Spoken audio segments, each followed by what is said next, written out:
Welcome, dear friend. You found your way here because your mind never seems to rest. Perhaps it's late at night and you're lying in the darkness, watching thoughts tumble over one another like stones in a river that never stops flowing. Perhaps you've spent hours trying to quiet the endless chatter, the worries, the plans, the memories that refuse to settle. You're not alone in this. The restless mind is an ancient companion to human beings, and for thousands of years, those who have struggled with its ceaseless motion have sought refuge in the wisdom of those who found a way through.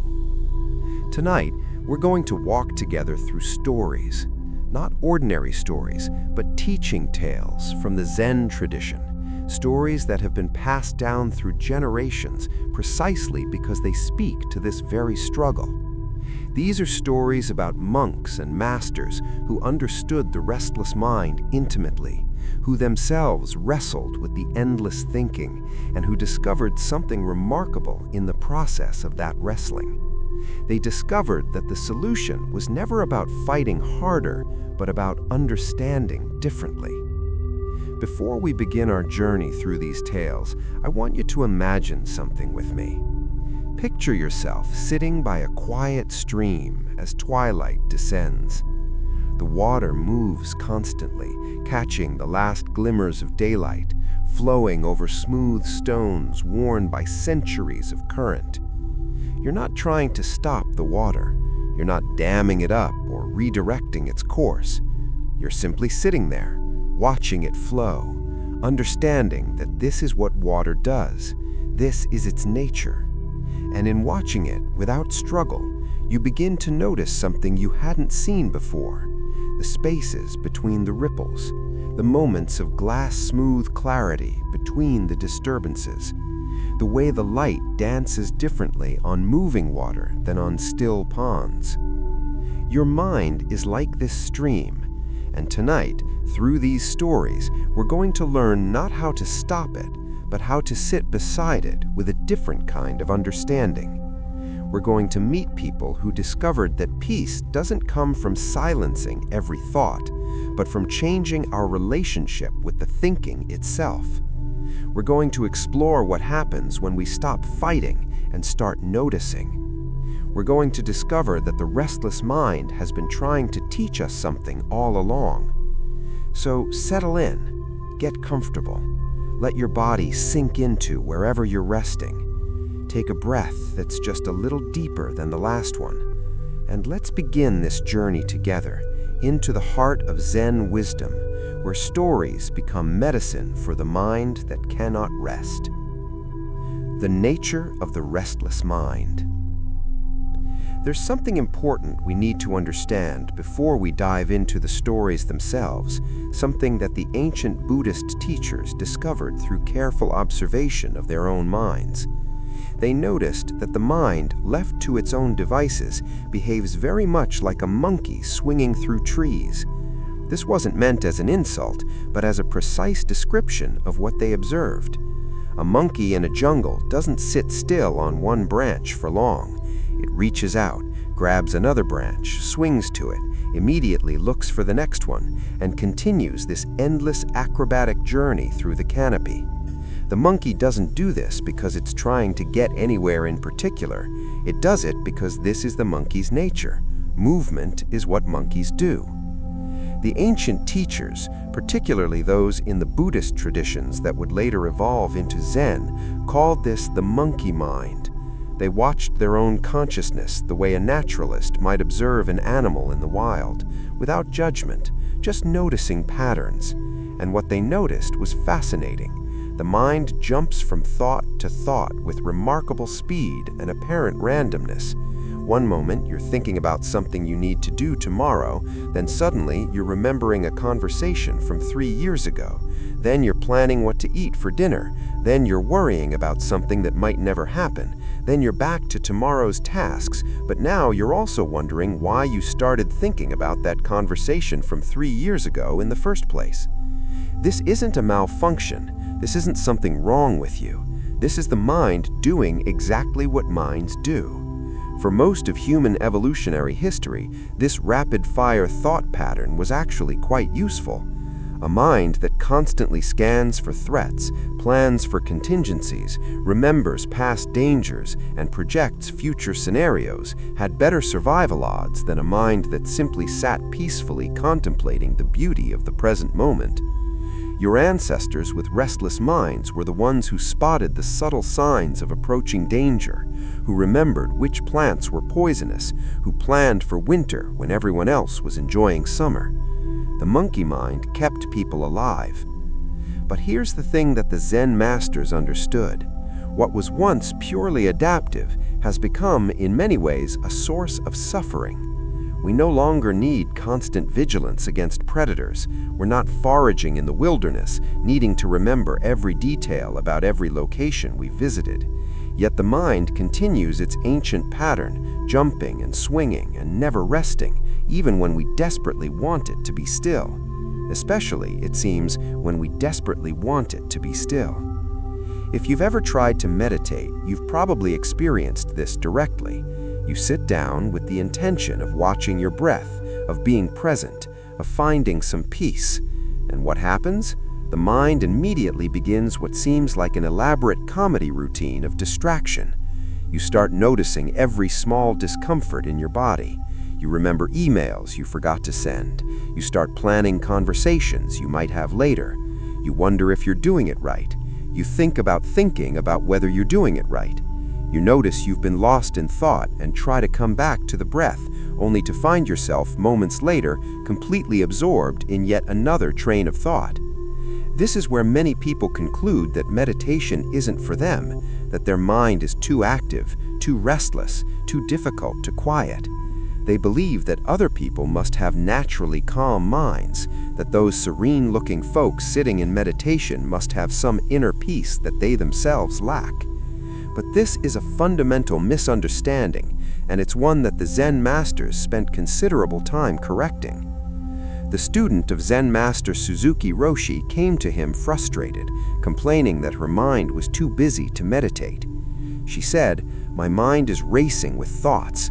Everyone else seems peaceful, but I can't stop thinking." Suzuki Roshi looked at her with gentle eyes and said something that changed her entire practice. "Don't worry, that's the normal condition. Everyone's mind is busy. The question is not how to stop the thoughts, but what you do with them when they arise." This was revolutionary for her, as it is for most people who hear it. The goal isn't to achieve some thought-free state of blankness. The goal isn't even to slow down the thoughts necessarily. The goal is to change how we relate to the thoughts themselves. This is what all these Zen stories are actually teaching, though they teach it in subtle, indirect ways that speak to something deeper than our logical, analytical mind. In the Buddhist understanding, there are different layers to why the mind behaves this way.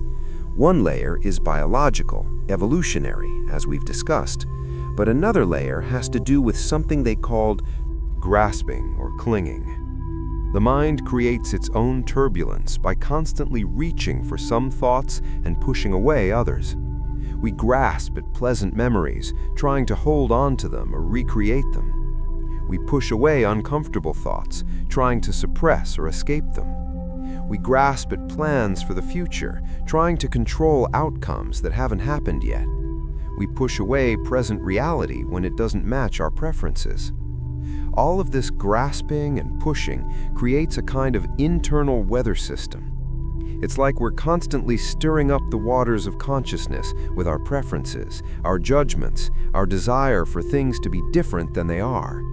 And then we wonder why the water isn't calm. We wonder why we can't find peace. We're like someone churning butter and asking why it's not smooth milk anymore. The Zen tradition, which emerged from Chinese Chan Buddhism, which itself emerged from earlier Indian Buddhist practices, developed a particular way of working with this restless mind. Rather than fighting it directly, rather than trying to suppress thoughts through sheer force of will, they developed practices and taught through stories that pointed toward a different approach entirely. They taught what you might call the art of not interfering. Imagine you're at the ocean, standing in the surf. Waves are coming in, one after another. You have two basic options. You can try to fight each wave as it comes, pushing against it with all your strength. This will exhaust you. You'll be constantly battling, constantly tense, constantly preparing for the next wave. Or you can learn to move with the waves. You can learn to let them pass through and around you without resistance. You don't pretend the waves aren't there. You don't try to stop the ocean from being oceanic. You just don't add your own struggle to the natural movement of the water. Thoughts are like waves. They arise from the depths of consciousness. They move through the field of awareness, and they subside. This is their nature. The Zen masters discovered that fighting this process, trying to dam up the waves of thought, only creates more turbulence. But there was another option. Learning to let thoughts arise and pass without adding our own struggle to their natural movement. This doesn't mean becoming passive or zoned out. It doesn't mean not thinking when thinking is called for. It means developing a different relationship with the thinking process itself. It means learning to distinguish between necessary, useful thought and the endless churning of the monkey mind. It means finding a place to stand that isn't swept away by every passing mental wave. In Zen, they sometimes talk about the difference between the waves and the ocean. The waves are always moving, always changing, arising and falling away.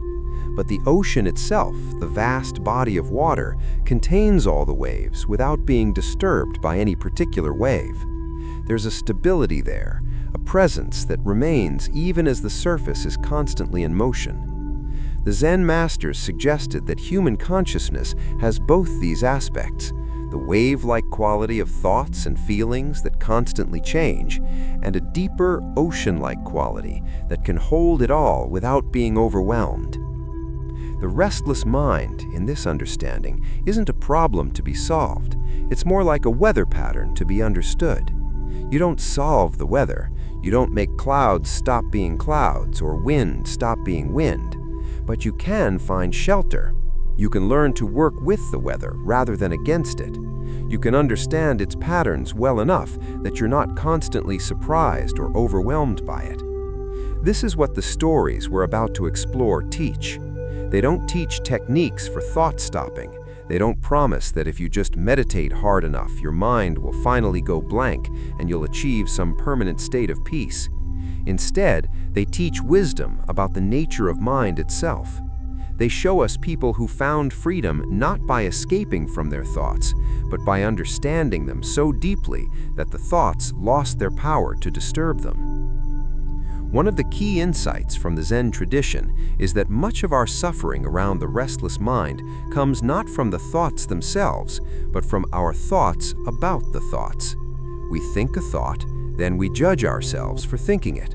We notice our mind is busy, then we create an entire narrative about how we're failing at meditation, how we'll never find peace, how everyone else is better at this than we are. The original thought was just a thought, but now we've created a whole storm system around it. The Zen approach is to notice this pattern without adding to it, to see the thought, see the judgment about the thought, see the story about the judgment about the thought, and to hold it all with a kind of gentle, spacious awareness that doesn't need to fix any of it. This sounds simple, and in some ways it is, but it's also one of the most challenging things a human being can learn to do, because it goes against all our conditioning to control, manage, and fix whatever we perceive as problems. The stories you're about to hear come from a tradition that spent centuries refining this understanding. They come from people who dedicated their entire lives to working with the restless mind, not in theory, but in direct moment-to-moment practice. These monks and masters sat through long hours of meditation. They watched their minds closely. They noticed patterns. They experimented with different approaches. And gradually, through this intensive observation and practice, they discovered things about the nature of consciousness that are as valid today as they were 1,000 years ago. What's remarkable about these teachings is that they don't require you to believe anything particular. You don't need to accept any religious doctrine. You don't need to adopt any specific worldview. You just need to pay attention to your own experience and notice whether what they're pointing to is true or not. This is one of the things that's made Zen accessible to people across cultures and centuries. It's fundamentally empirical. It says, try this, look at your mind in this way, see what happens. The restless mind is not your enemy. This might be the most important thing to understand as we begin these stories. The restless mind is not a character flaw, not a sign of spiritual failure, not something fundamentally wrong with you. It's a natural phenomenon, like weather, like the seasons, like the cycles of day and night.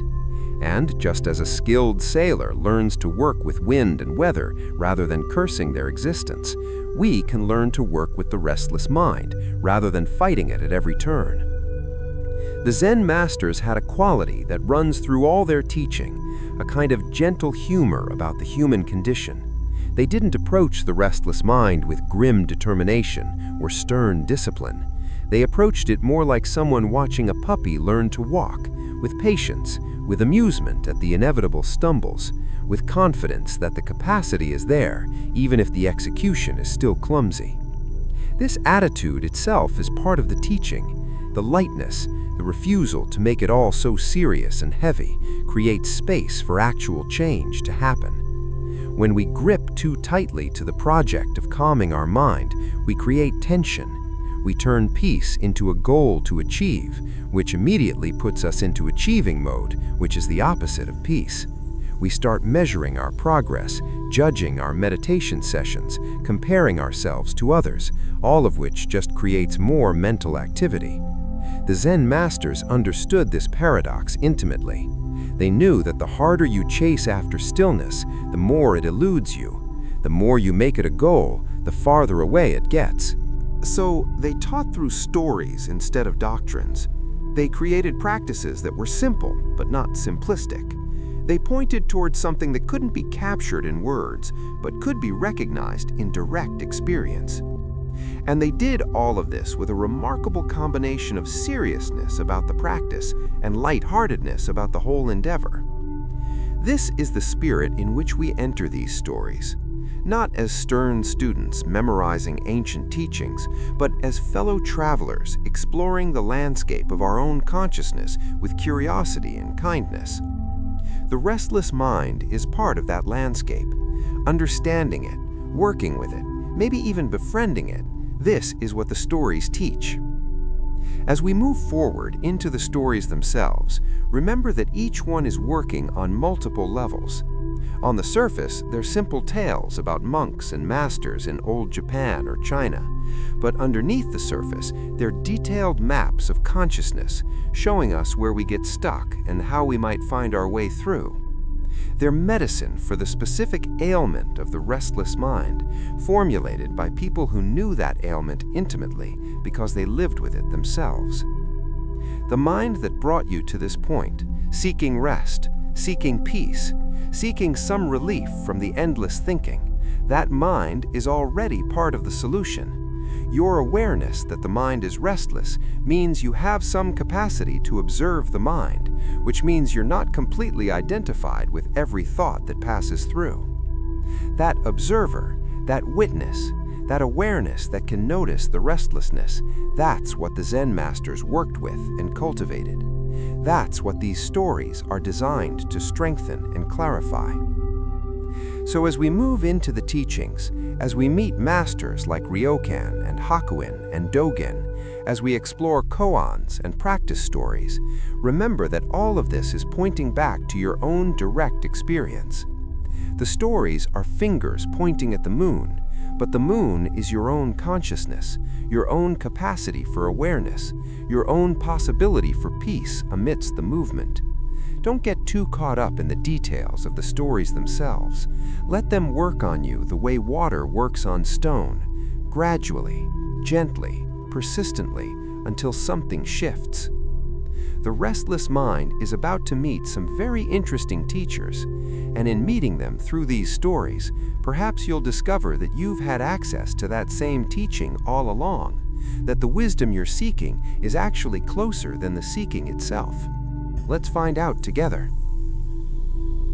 The Empty Cup: Learning to Let Go. There was once a university professor, a man of considerable learning and reputation, who came to visit a Zen master named Non-In. The professor had studied Buddhism academically for years. He had read the sutras, analyzed the teachings, written papers on Buddhist philosophy, but something was missing. Despite all his knowledge, he felt no peace. His mind remained as restless and unsatisfied as ever. So he decided to seek out this Zen master, thinking that perhaps the master could teach him something his books had not. Non-In received the professor courteously and invited him to sit.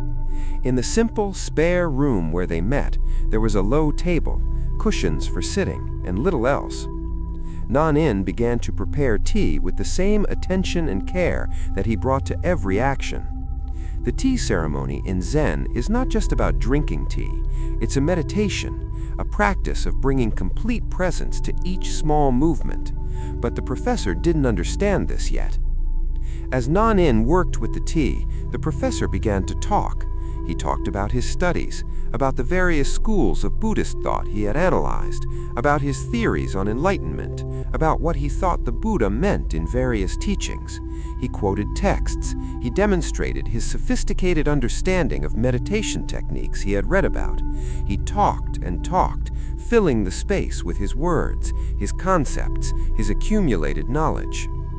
Non-In listened without interrupting, continuing his careful preparation of the tea.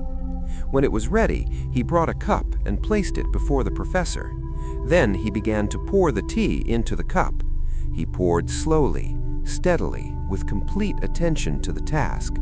The tea rose in the cup, approaching the rim. Still, the professor talked on, barely noticing. The tea reached the rim, and then Non-In kept pouring. The tea began to overflow, spilling onto the saucer, then onto the table, and still, Non-In kept pouring. Finally, the professor noticed. He jumped up, startled. "Stop! The cup is full! It can't hold any more!" Non-In stopped pouring and looked at the professor with gentle eyes. "Yes," he said, "like this cup, you are full of your own opinions and speculations. How can I show you Zen unless you first empty your cup?" This is one of the most well-known stories in Zen for good reason. It's simple, direct, and it cuts right to the heart of a fundamental obstacle that the restless mind creates. We fill ourselves up with ideas, opinions, knowledge, judgments, and then wonder why new understanding can't enter. We become like that overflowing cup, so full of what we think we know that there's no room for what we might discover. But let's look deeper into this story, because like all good Zen tales, it works on multiple levels. The most obvious lesson is about intellectual humility, about the danger of approaching new learning with a mind already full of conclusions. The professor thought his knowledge was an asset, something that would help him understand Zen more quickly. But Non-In showed him that in this case, his knowledge was actually an obstacle. All his concepts about Buddhism, all his theories on enlightenment, all his analytical frameworks, these were standing between him and the direct experience of what Zen actually points towards. This is particularly relevant for the restless mind because one of the main activities of the restless mind is accumulation. It accumulates thoughts, memories, plans, worries, knowledge, opinions. It's constantly adding more content, like someone who can't stop collecting things until their house is so full of possessions they can barely move. And just as a hoarder believes each item is valuable and necessary, the restless mind believes each thought, each bit of knowledge, each opinion is important and must be retained. But there's a paradox here that the Zen masters understood well. The more you fill your mind with content, the less space there is for awareness itself. It's like covering every inch of your walls with pictures and paintings and mirrors and decorations until you can't even see the walls themselves. The walls are still there, holding everything up, but they're completely obscured. In the same way, our original spacious awareness gets completely covered over by the accumulated content of mind, our thoughts, our ideas, our stories about ourselves and the world. The invitation to empty your cup is an invitation to create space, not by getting rid of thought forever, not by achieving some permanent state of mental blankness, but by recognizing that you can let go. You can set down the cup, pour out its contents, and start fresh. The professor in the story didn't need to destroy all his knowledge, but he did need to set it aside for a moment, to create some space where something new could enter. Think about how this applies to the restless mind. When you're lying awake at night, mind racing, what's happening? Usually, you're clinging to thoughts. One thought leads to another, which leads to another, and you hold on to each one as it passes, adding it to the accumulated pile. A worry about tomorrow triggers a memory of a past failure, which triggers anxiety about a pattern in your life, which triggers self-judgment about that pattern, which triggers more anxiety, and on and on. Each thought adds to the pile, and you carry them all, the whole chain of associations, until your mind is so full of thoughts that it's like the professor's cup, overflowing with no room for anything new, including rest or peace. What if, instead, you could approach each moment the way Nanin approached preparing tea? With attention, yes, but also with the understanding that once one action is complete, it's complete.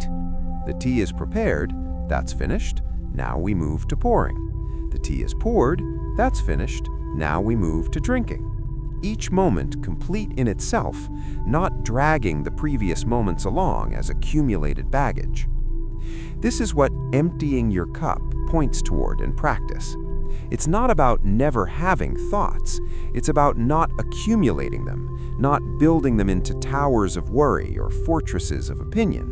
It's about experiencing each thought, each moment, fully and completely, and then letting it pass, making room for the next moment.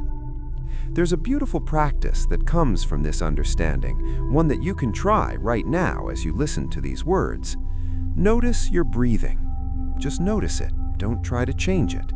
With each exhale, imagine setting down something you're carrying, not forcefully discarding it, not pretending it doesn't exist, but just gently setting it down the way you'd set down a bag you'd been carrying when you finally reach your destination. You don't have to analyze what you're setting down. You don't have to make it dramatic. Just a gentle release with each out-breath. And notice what happens in the space created by that release. The empty cup isn't about being void of all content. It's about being available, receptive, open. When your cup is empty, you can receive tea, or water, or wine, or whatever is being offered in this moment. But when your cup is already full, overflowing with what you brought with you, you can't receive anything new. You might stand in the rain and not get wet, because your cup is already so full that the rainwater just runs off. The Zen masters noticed that we do this not just with knowledge and opinions, but with our whole way of approaching life.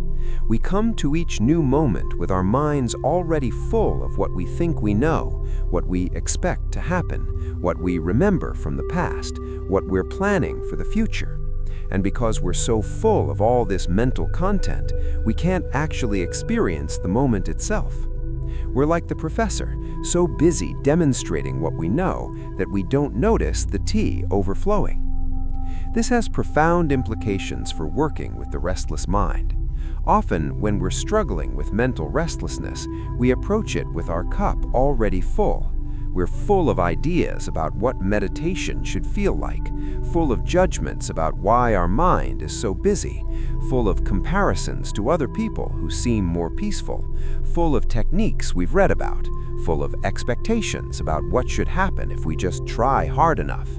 All of this is like the professor's knowledge. It might be accurate, it might be sophisticated, but it's standing between us and the direct experience of what's actually here. What would it mean to approach your own restless mind with an empty cup? It would mean approaching it with curiosity rather than judgment. It would mean being willing to not know how this moment of meditation will go. It would mean setting aside all your ideas about what a calm mind should feel like, and just meeting your actual experience, whatever it is, with openness and interest. This is harder than it sounds because we're so conditioned to approach everything with our cups already full. We think we know what we need. We think we know what the problem is. We think we know what the solution should be. And all this thinking, all this knowing, creates a kind of rigidity. We become like water that's frozen into ice, still the same substance, but no longer flowing, no longer able to take new shapes. The empty cup is fluid. It can receive whatever comes. This doesn't mean being passive or accepting everything without discernment. It means not prejudging before you've actually experienced something. It means keeping some flexibility in your understanding, some willingness to be surprised. Nanin demonstrated this principle through action rather than words. He didn't lecture the professor about the importance of humility. He didn't tell him directly that his mind was too full. Instead, he created an experience that showed the professor something he couldn't see through all his knowledge. This is classic Zen teaching method, showing rather than telling, creating conditions for insight rather than handing over information. And notice what Nanin did after the cup overflowed. He stopped pouring. He didn't continue just to make a point. He didn't humiliate the professor or lord his wisdom over him. He simply stopped when the professor understood and then offered a simple statement that tied the experience to the lesson. This is compassion in action. The teaching was direct, even startling, but not cruel. It was designed to wake the professor up, not to put him down. This points to another aspect of working with the restless mind. We need both the willingness to let go and the compassion to be gentle with ourselves in the process. Emptying the cup isn't about violently throwing out everything you think and believe. It's more like what Nanin did, a careful, deliberate process of pouring out, making space, allowing for new possibility. Sometimes the restless mind is full because we're afraid of emptiness. We fill our mental space with constant thinking because silence feels threatening, or because we've learned to equate a busy mind with productivity or intelligence. The empty cup can seem scary. What if we let go of all our thoughts and there's nothing there? What if we empty ourselves and discover a void? But the Zen masters understood something crucial. Emptiness in this context doesn't mean nothing. It means open, available, spacious. The empty cup still exists. It's still a cup. It still has form and function, but now it can receive. Now it can be filled with tea. The cup's emptiness is not a lack. It's a capacity. It's the cup's fundamental ability to serve its purpose. Your mind's capacity for emptiness, for openness, for space between thoughts, this is not a void to be feared.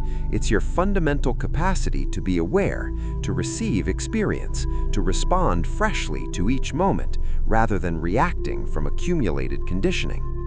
When Nanin asked the professor to empty his cup, he wasn't asking him to become stupid or to forget everything he knew. He was asking him to set it aside temporarily, to make space for direct experience, rather than just more concepts about experience. This is the practice, again and again, noticing when your cup is full and practicing the gentle art of pouring out, making space, returning to openness. Not once and for all, but as a repeated practice, a way of meeting each moment. Because the mind will fill itself up again. That's what minds do. They accumulate, they gather, they collect, and that's fine. But we can also learn to regularly empty Cup, to create space, to return to that receptive openness that allows for new insight, new experience, new possibility. When you're lying there with your restless mind spinning through thoughts, you might try asking yourself, what would it mean to empty my cup right now? Not to forcibly stop the thoughts, but to recognize that I don't have to hold on to each one. I can let them pour out like that overflowing tea, not because they're bad or wrong, but simply because the cup is full and it's time to make space again. The professor came to Nanin seeking something, and Nanin showed him that seeking with a full cup was impossible. But implicit in this teaching is a promise. When you empty your cup, when you create that space, something can enter that couldn't before. The tea can be poured, the teaching can be received, the peace you're looking for has room to arrive. This is the paradox at the heart of the teaching. You have to let go of grasping for peace in order to find it. You have to empty your cup of all your ideas about what peace should be like in order to experience the peace that's actually available. You have to release your accumulated knowledge about meditation in order to actually meditate. You have to stop carrying all your thoughts about your restless mind in order to discover the space in which thoughts arise and pass. The empty cup is an invitation. It's an invitation to let go, not permanently, but regularly, to recognize when you're full and to practice pouring out, to approach each moment with some openness, some willingness to not know, some capacity to be surprised. The restless mind becomes less of a problem when we stop trying to fill it up with solutions and instead learn to create space, to empty the cup, to allow for the possibility that what we truly need might be something we haven't even imagined yet. Nanin didn't tell the professor what Zen was. He showed him what stood in the way of experiencing it. And in that showing, he offered a teaching that goes far beyond Buddhism or meditation. He offered a teaching about being human, about the difference between knowing about something and actually experiencing it, about the liberation that comes from sometimes setting down everything you think you know and approaching life with fresh eyes. So, when your mind is restless, spinning with thoughts, full to overflowing, remember the cup. Remember that you can pour out, you can release, you can create space. Not because the thoughts are bad, not because you're doing something wrong, but simply because sometimes the cup is full and it's time to empty it again. This is the practice, this is the way, and it's always available, in every moment, no matter how full you think your cup has become. The monk and the woman at the river. Two monks, Tanzan and Aikido, were traveling together on a long journey through the countryside. They had taken vows of celibacy, as was traditional for Buddhist monks, and one of their precepts was that they should not touch women. They walked in silence, as monks often did, conserving their energy for the practice, maintaining a contemplative state as they traveled. They came to a river crossing. The rainy season had just passed, and the river was swollen and muddy, the current strong and fast. There, at the river's edge, stood a young woman in a beautiful silk kimono. She needed to cross, but was obviously afraid. The river was deep and turbulent, and she didn't know how to swim.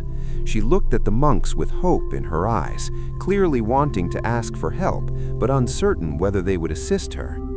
Aikido saw her, but walked straight past without a word, beginning to ford the river on his own. The precepts were clear, and he followed them to the letter. He would not touch a woman, would not speak to her unnecessarily. He made his crossing and waited on the other side. But Tanzan stopped. He looked at the woman, saw her predicament, and without a word, he picked her up in his arms. He carried her across the rushing water, holding her carefully so she wouldn't fall. When they reached the other side, he gently set her down. She thanked him with a bow, and he bowed in return. Then she went on her way, and the monks continued their journey. Aikido said nothing, but he was disturbed. As they walked, his mind churned with thoughts about what Tanzan had done. He had broken the precepts, he had touched a woman, he had compromised his vows. The more Aikido thought about it, the more agitated he became. But being a monk trained in restraint, he kept his silence, mile after mile. They walked for hours. The landscape changed around them. From the river crossing through forest and field, the sun moved across the sky. They stopped to rest, then continued on. Still, Aikido carried his thoughts about the incident. The woman had long since gone her own way, but in Aikido's mind, she was still there, still being carried by Tanzan, still a violation of the precepts. Finally, as they were approaching their destination late in the afternoon, Aikido could contain himself no longer. He turned to Tanzan and said, his voice tight with suppressed agitation, "We monks don't touch women. Why did you carry that woman across the river?" Tanzan looked at him with gentle surprise, as if just remembering something from long ago. "Brother," he said calmly, "I put that woman down hours ago by the river. Why are you still carrying her?" The words hit Aikido like a sudden shock of cold water. In an instant, he saw what he'd been doing. He had been carrying that woman in his mind all day long, holding on to the event, turning it over and over in his thoughts, building it into something heavy and troublesome. Tanzan had literally carried the woman for perhaps 3 minutes across the river, but Aikido had been carrying her for hours, and in his mind, she had become much more heavy than the physical reality could ever have been. This story speaks directly to one of the primary ways the restless mind creates suffering, through the inability to let go of experiences once they've passed. The mind grabs onto an event, a conversation, a perceived slight, a worry about the future, and carries it long after the moment itself has dissolved into the past. We become like Aikido, spending hours or days or even years carrying things that happened in minutes, holding them in our thoughts, turning them over, examining them, building narratives around them, until a small incident becomes a huge weight. The restless mind is often restless precisely because it's carrying so much. Not carrying things in the present moment, but carrying memories of the past, carrying projections about the future, carrying judgments, carrying resentments, carrying fears. All of this accumulates like someone who picks up stones along a path and puts them in their pockets, never setting any down, until they're so weighted down they can barely walk. What Tanzan demonstrated was a kind of freedom that comes from dealing with each situation as it arises and then letting it go when it's complete. There was a woman who needed help. He helped her. The helping was done. He set her down and moved on. He didn't carry guilt about breaking the precepts. He didn't carry pride about being compassionate. He didn't carry concern about what Aikido might think.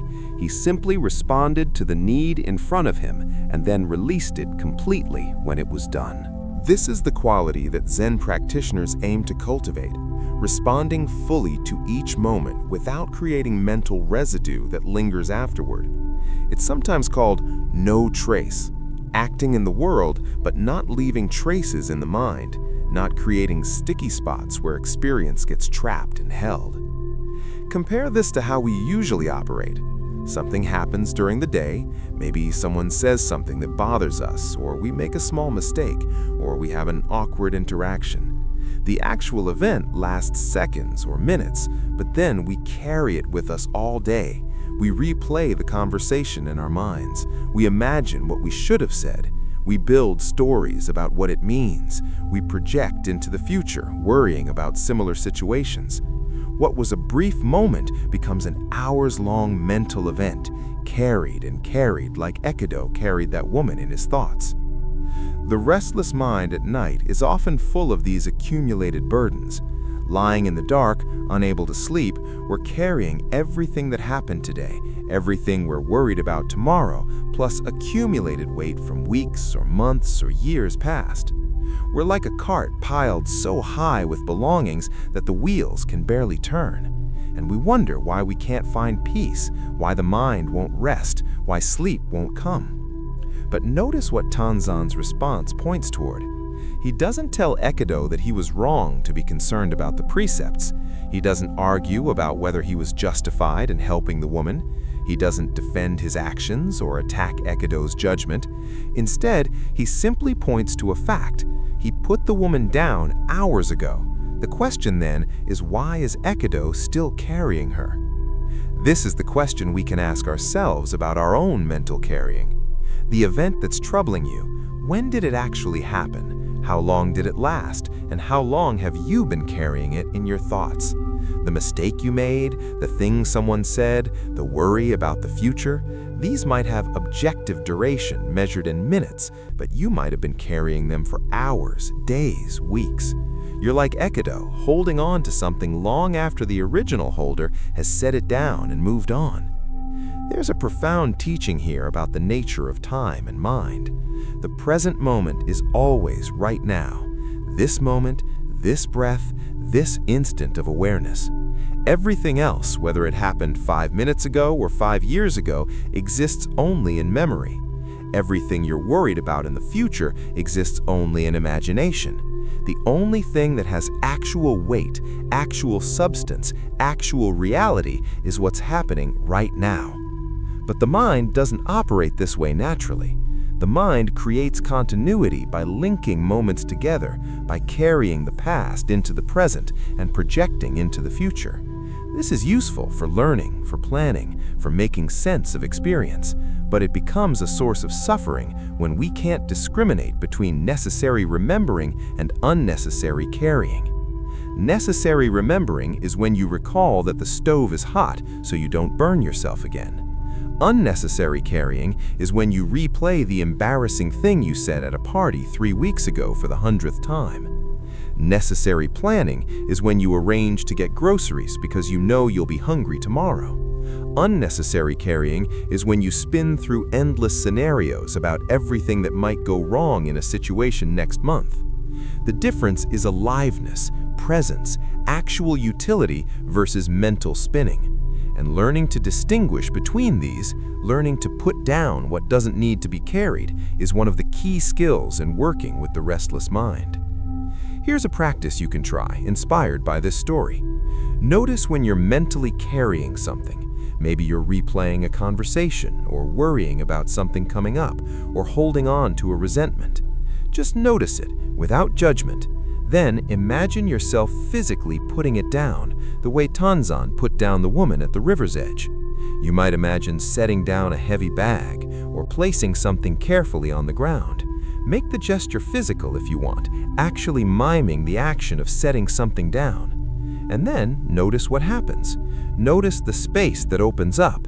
Notice how your body might relax slightly. Notice how the mental load feels lighter. You haven't solved anything, you haven't fixed anything, you've just stopped carrying something for a moment. And often, that's all that's needed. Just a moment of release, a moment of putting down the burden, creates enough space for the mind to settle. Of course, the mind being what it is, you'll probably pick the thing right back up again. You'll find yourself 5 minutes later replaying that same conversation or worrying about that same thing. This is normal, it's what minds do. But each time you notice and consciously put it down again, you're strengthening a crucial capacity, the capacity to recognize mental carrying and to choose to release it. Ekido's carrying was particularly painful because he was creating suffering for himself out of something that wasn't even his own action. He was suffering over what Tanzan did, holding on to it, letting it disturb his peace, building it into a problem in his mind. How often do we do this? How often do we carry not just our own experiences, but judgments about other people's behavior, our analysis of situations that don't directly involve us, our mental commentary on things we've observed? The restless mind loves this kind of activity. It will gladly carry not just your own experiences, but everyone else's too. It will carry news stories, it will carry gossip, it will carry things you saw on social media, things your neighbor did, things you read about strangers. The mind becomes like a bag that fills up with everyone's belongings, not just your own, until you're staggering under a weight that isn't even yours to carry. Tanzan showed a different way, each moment complete in itself, each action performed fully and then released. Help the woman, put her down, move on. The precepts are important, but so is compassion. Hold both with wisdom, not with rigid adherence to rules regardless of context. And most importantly, don't carry the moment beyond the moment. Don't turn a brief action into a multi-hour mental burden. This teaching is sometimes called dying to each moment in Zen. not dying in the sense of ending, but dying in the sense of letting each moment be complete. When you eat, just eat, then that's finished. When you wash a dish, just wash it, then that's done. When you help someone, just help them, then let it be complete. Don't drag each moment into the next moment, creating a chain of mental carrying that grows heavier with each link. The poet Basho wrote, "Along my journey through this transient world, each day I brush off yesterday's dust." This is the practice Tanzan embodied. Each day, each moment, brushing off the dust, not letting it accumulate, not carrying more than this present step requires. But there's a nuance here that's important to understand. Tanzan wasn't suppressing the memory of helping the woman. He wasn't pretending it hadn't happened. When Ekido brought it up, Tanzan remembered it clearly. The difference is that he wasn't carrying it as a burden. He wasn't turning it over in his mind, questioning it, defending it, or letting it disturb his peace. The memory was available when it was relevant, but it wasn't occupying his mental space between now and then. This is the art. Memories can be there, accessible when needed, without being carried as constant mental weight. You don't have to pretend the past didn't happen. You just don't have to carry it into every moment. It's like having a library of books versus carrying all the books with you wherever you go. The information is available, but you're not burdened by it every moment. For the restless mind, this distinction is crucial. The mind becomes restless when it's trying to carry too much, when it's loaded down with accumulated mental weight. Learning to put things down, learning to let moments be complete, learning to stop carrying what doesn't need to be carried. This creates space. This allows for rest. And notice that Tanzan's response to Ekido was completely free of defensiveness. He didn't say, "How dare you question my actions?" He didn't justify himself. He didn't explain all his reasons. He simply pointed to the reality. He put the woman down hours ago. This simple statement was enough to wake Ekido up to what he'd been doing to himself. This is another quality worth cultivating, the ability to point to reality without needing to defend or explain or justify. When someone questions your actions, you can simply state what happened without building a story around it. "Yes, I did that. Here's why," and then let it go. Don't carry their judgment. Don't carry your defense of yourself. Don't let it become a weight. The story ends with Ekido's sudden realization. In that moment when Tanzan spoke, something shifted for Ekido. He saw clearly what he'd been doing. This is what's called a moment of insight or awakening in Zen. Not a permanent state of enlightenment necessarily, but a sudden, clear seeing of something that had been obscured. Ekido was carrying the woman in his thoughts. This was simple fact, and seeing it clearly had the power to release it. This is what we're learning to do with the restless mind, to see clearly what we're actually doing, not what we think we're doing, not what we intend to do, but what's actually happening in the mind right now. Are you carrying something? See it clearly. Are you replaying something from the past? See it clearly. Are you spinning out into the future? See it clearly. The seeing itself has power. The clear recognition of what's happening often contains the seeds of release. You don't have to carry everything that happens to you. You don't have to hold on to every thought, every memory, every worry. You can respond to what's in front of you, fully and completely, and then let it go. You can put the woman down at the river's edge and continue your journey unburdened, free to meet the next moment with fresh energy and open awareness. This is the teaching of Tanzan. This is the invitation extended to Ekido, and through him to all of us who carry burdens far beyond the moment that created them. Put it down. Whatever it is, however heavy it feels, however important your mind insists it is, put it down. Not forever, not pretending it doesn't exist, but just for now, just for this breath, just long enough to feel what it's like to not be carrying it. The river keeps flowing. Tanzan and Ekido long ago completed their journey, but the woman is still being carried in countless minds, in the form of countless burdens we refuse to set down. The question is always the same. How long will you keep carrying what could be released? How many hours? How many days? How many years will you hold on to what's already gone? The answer is up to you moment by moment. Each breath is a chance to put something down. Each exhale is an opportunity to release. The restless mind can find rest, but first it must learn what Tanzan knew: how to complete an action and move on, how to help when help is needed and then let it be finished, how to travel lightly through life by carrying only what the present moment actually requires. This is freedom. This is peace. This is what the story offers. Not a lecture on Buddhist precepts, but a pointing toward a way of being in the world that doesn't accumulate unnecessary weight, that doesn't turn brief moments into endless burdens, that knows how to put things down and walk on, light and free and ready for whatever comes next.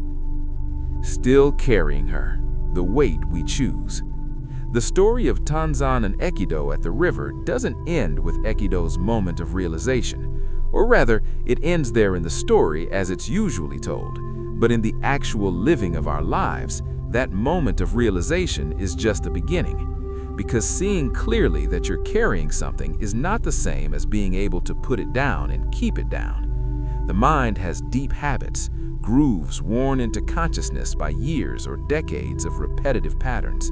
And one of the deepest grooves is this pattern of carrying, of holding on to what's already gone.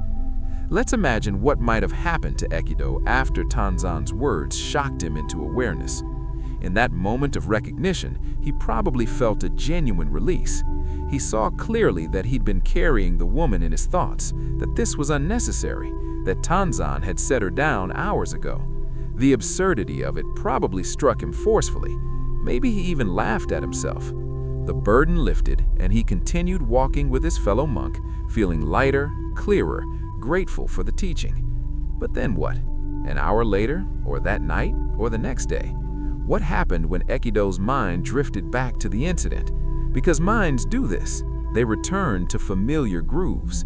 It's entirely possible that even after his insight, Ekido found himself thinking about the woman again, found himself replaying Tanzan's transgression of the precepts, found himself picking up that weight once more almost without noticing. This is the nature of habitual mental patterns.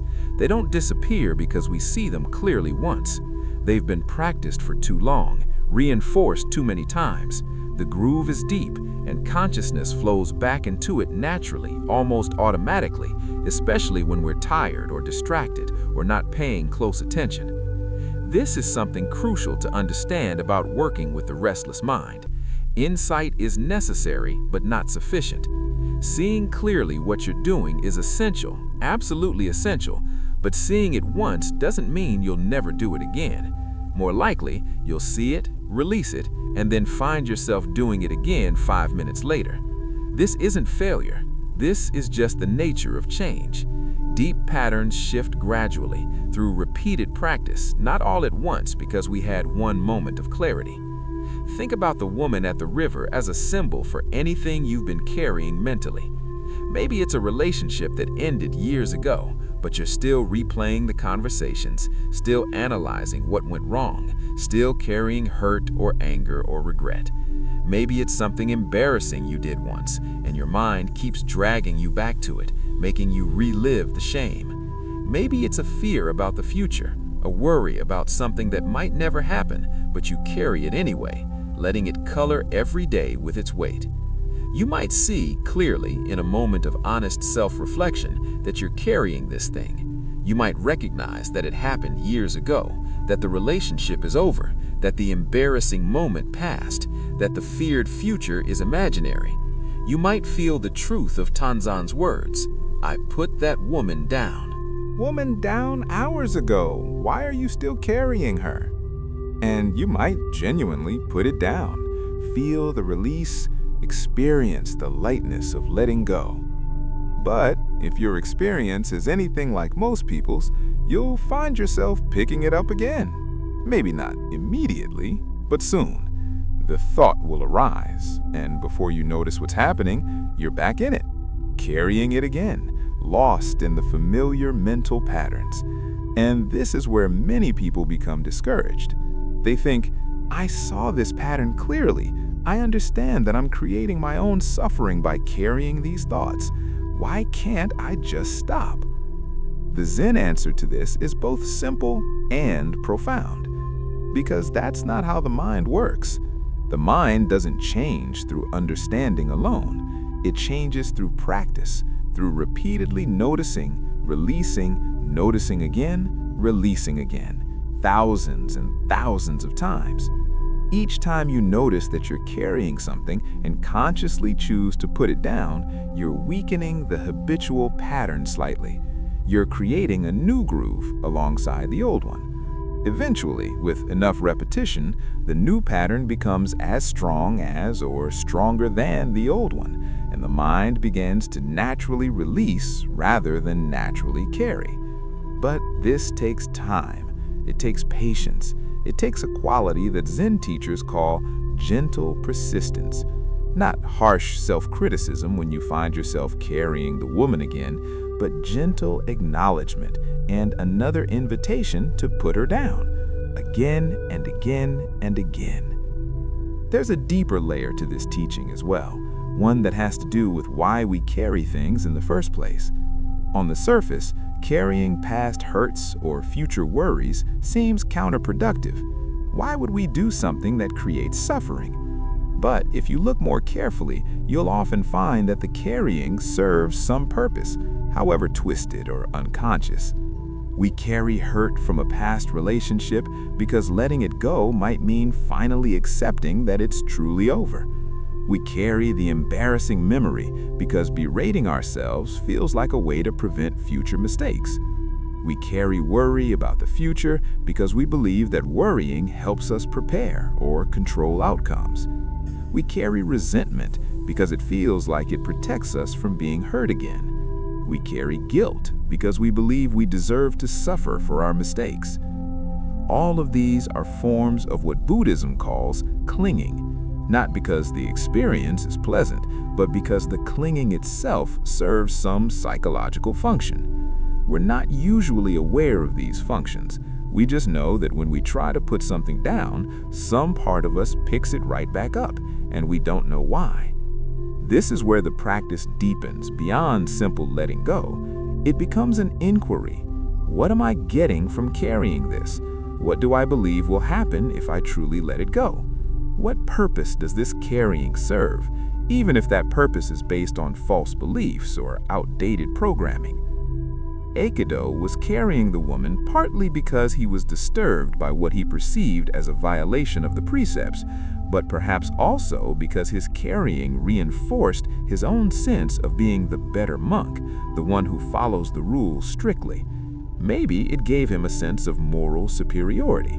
Maybe it protected him from having to question whether strict adherence to rules is always the wisest course. Maybe it was easier to carry judgment of Tanzen than to face his own uncertainty about how to balance compassion with precepts. When we look at our own carrying with this kind of honest inquiry, we often discover unexpected things. We discover that we're holding on to things not because we can't let them go, but because some part of us doesn't want to. And this discovery, while sometimes uncomfortable, is actually progress. Because once you see what you're getting from carrying something, you can make a more conscious choice about whether that benefit is worth the cost. Is it worth carrying resentment towards someone who hurt you years ago in order to maintain the identity of being someone who was wronged? Maybe not when you see the cost clearly, but the seeing has to be honest and complete. You can't force yourself to let go before you're ready. You can't shame yourself out of carrying. You can only bring more and more awareness to the whole pattern until the carrying naturally releases when it's no longer serving you. There's a practice that can help with this. When you notice you're carrying something, instead of immediately trying to drop it, first try to understand it. Ask yourself, gently, what do I believe I'm getting from holding on to this? What am I afraid would happen if I let it go? What purpose does this serve? The answers might surprise you. You might discover that you're carrying a worry because you learned in childhood that worrying was a way to show love or responsibility. You might discover that you're carrying self-criticism because you believe it's the only thing that motivates you to improve.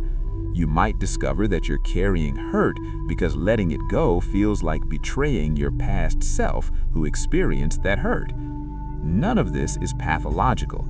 These are just the ways minds work, the strategies consciousness develops to navigate a complex world. But bringing them into awareness allows for new choices.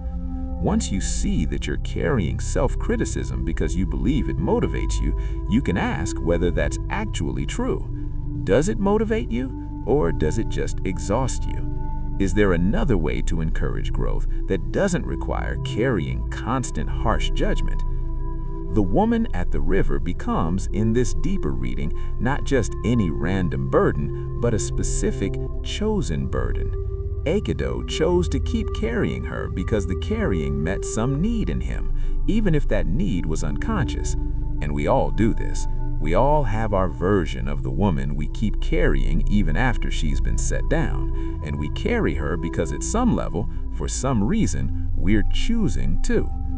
This might sound like blame, like saying it's your fault you're suffering, but that's not the teaching. The teaching is about power. If you're unconsciously carrying burdens out of habit, you're a victim of your conditioning. But if you become conscious that you're choosing to carry them, even if the reasons for that choice are complex and partly unconscious, then you have the power to choose differently. Awareness creates the possibility of agency. Here's how this might work in practice. You notice you're replaying an old hurt again. Instead of trying to force yourself to stop, you pause and get curious.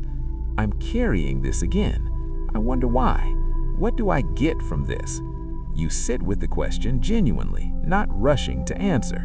Maybe after a while, you notice that replaying the hurt feels like you're protecting yourself, reminding yourself why you can't trust that person or people like them. There's a belief there. If I remember this clearly, I won't be hurt again.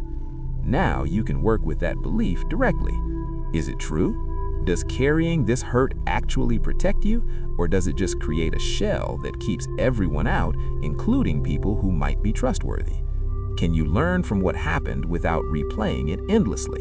These questions don't have easy answers, but asking them with genuine openness creates the possibility for the burden to shift, lighten, eventually release.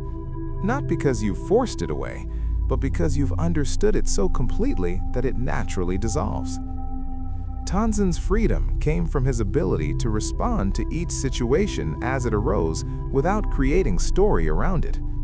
He helped the woman because she needed help. He didn't make it mean anything about the precepts, about himself, about Aikido's judgment. He did what the moment called for and moved on.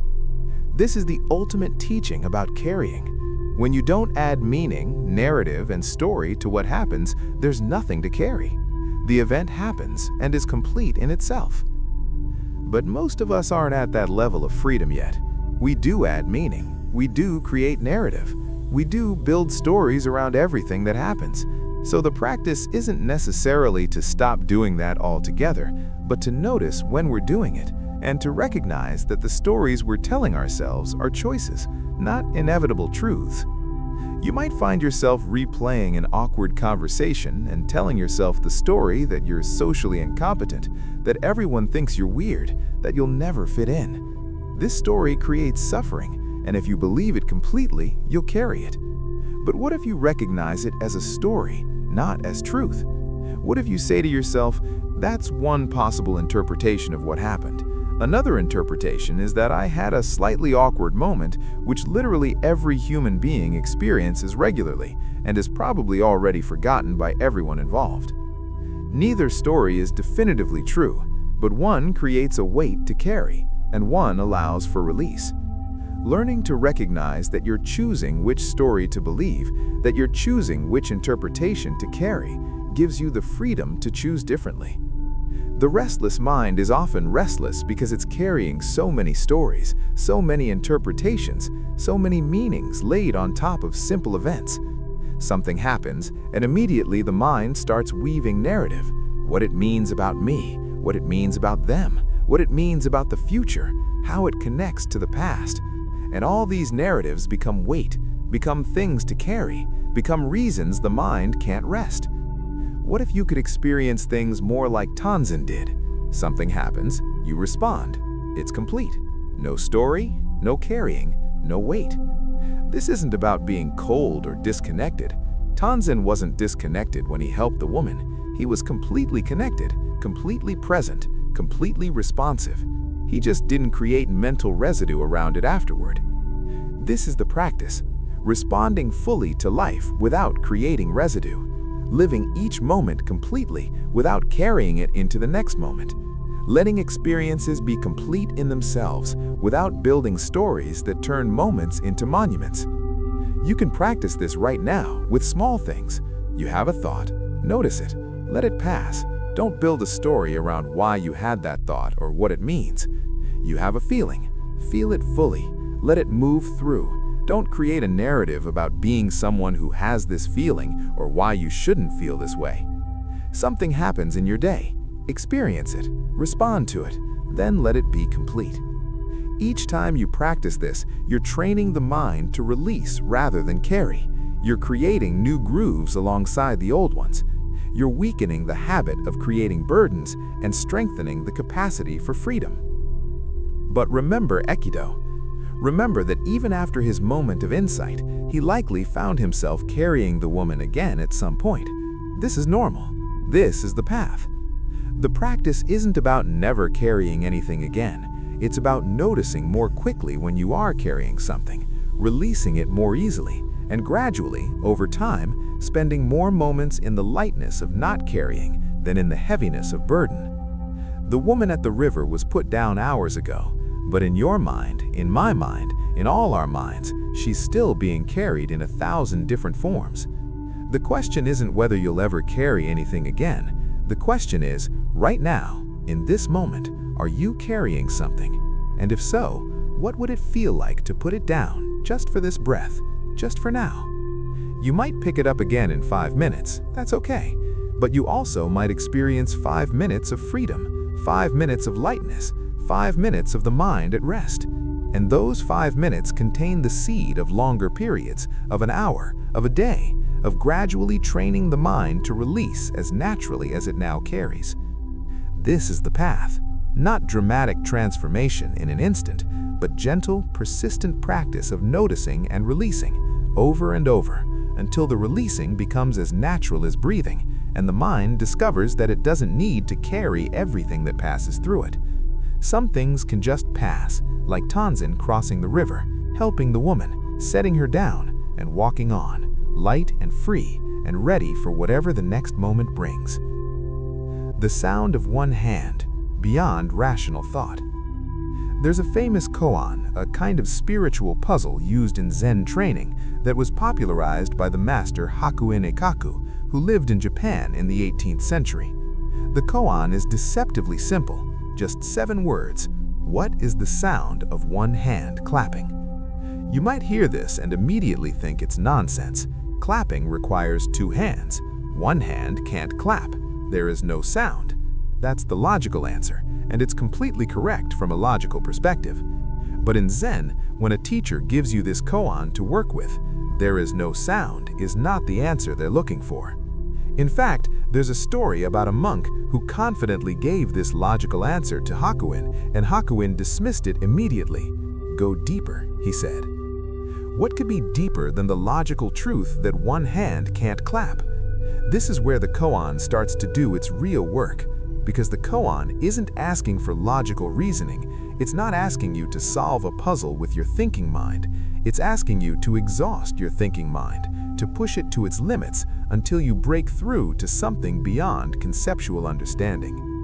The sound of one hand is an invitation to discover what lies beyond this thinking.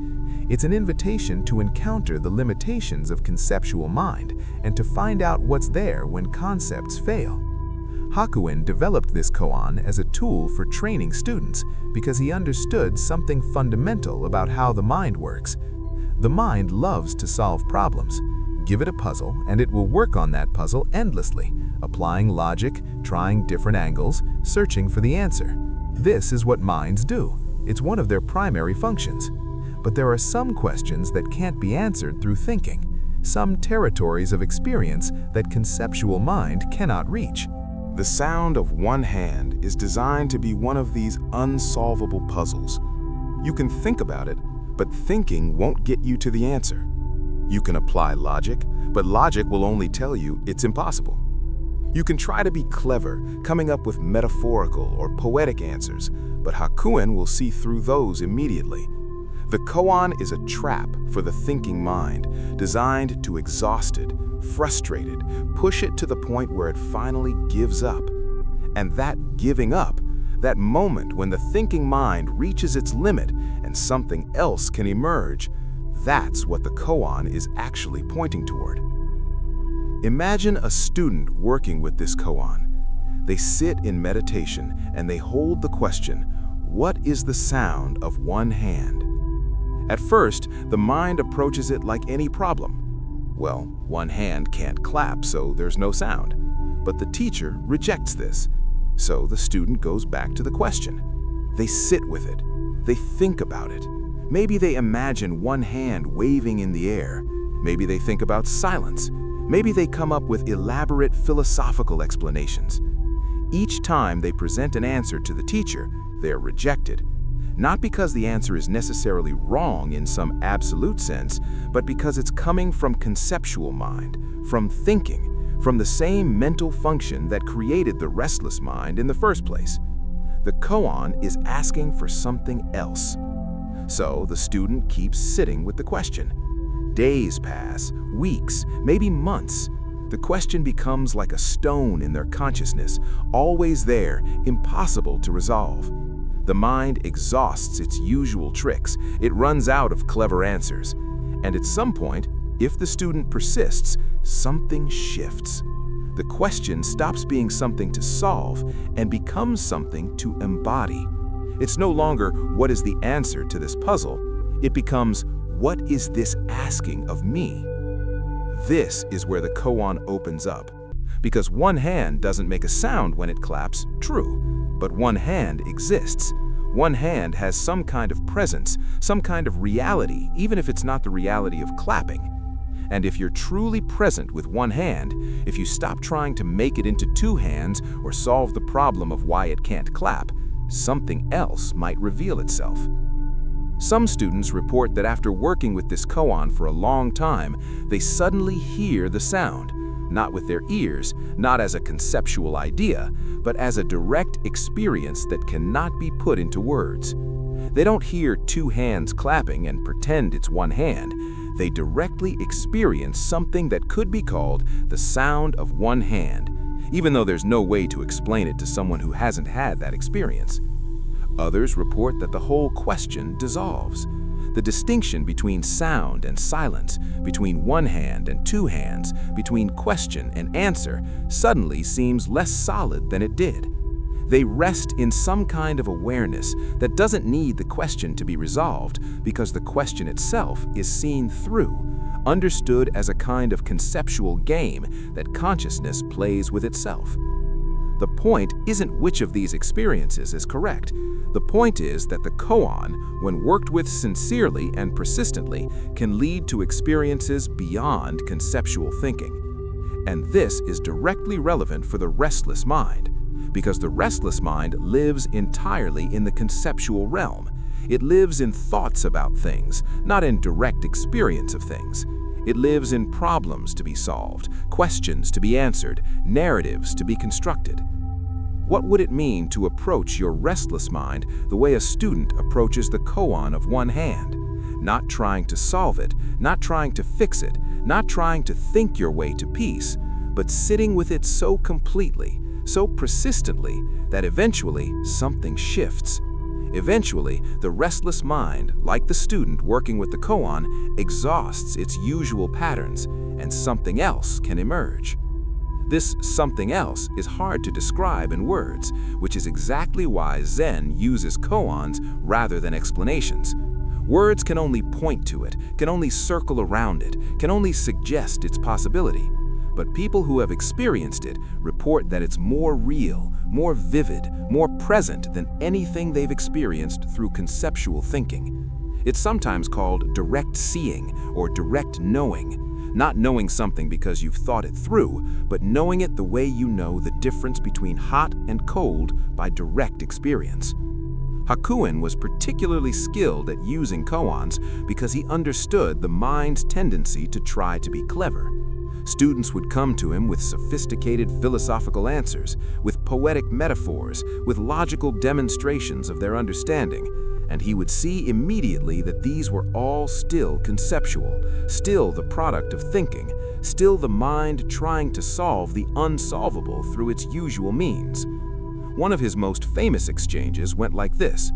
A student came to Hakuin and said, "Master, I've worked with the koan of one hand clapping, and I've realized that the sound is silence itself. In the absence of two hands, there is only silence, and that silence is the sound we're seeking." Hakuin rang a bell. "What sound is this?" he asked. "That's the sound of the bell," the student replied. "Then what's the sound of one hand?" Hakuin pressed. The student was silent, realizing his answer had been another conceptual trick. This is what Hakuin did again and again. He refused to accept clever answers. He pushed students beyond cleverness, beyond concepts, beyond the thinking mind's attempts to solve its way out of the question. Because the point wasn't to answer the question, the point was to exhaust the questioning mind and discover what remains when that mind falls silent. For someone struggling with a restless mind, this teaching might seem counterintuitive. If the mind is already restless, why would you want to frustrate it further by giving it an unsolvable puzzle? Wouldn't that create more turbulence, not less? But there's a crucial difference between the restlessness that comes from the mind jumping randomly from thought to thought and the focused intensity that comes from working with a koan. Random restlessness is like a river with no banks, spreading out everywhere, shallow and muddy. Working with a koan is more like channeling all that water into a single powerful stream. The movement is still there, but it's focused, directed, intentional. And in that focused attention, something interesting happens. The mind that's been scattered in 1,000 directions gathers itself. All its energy, which was being dissipated across countless thoughts and worries, concentrates on this one question. And as it concentrates, as it works and works with the question, it gradually begins to realize its own limitations.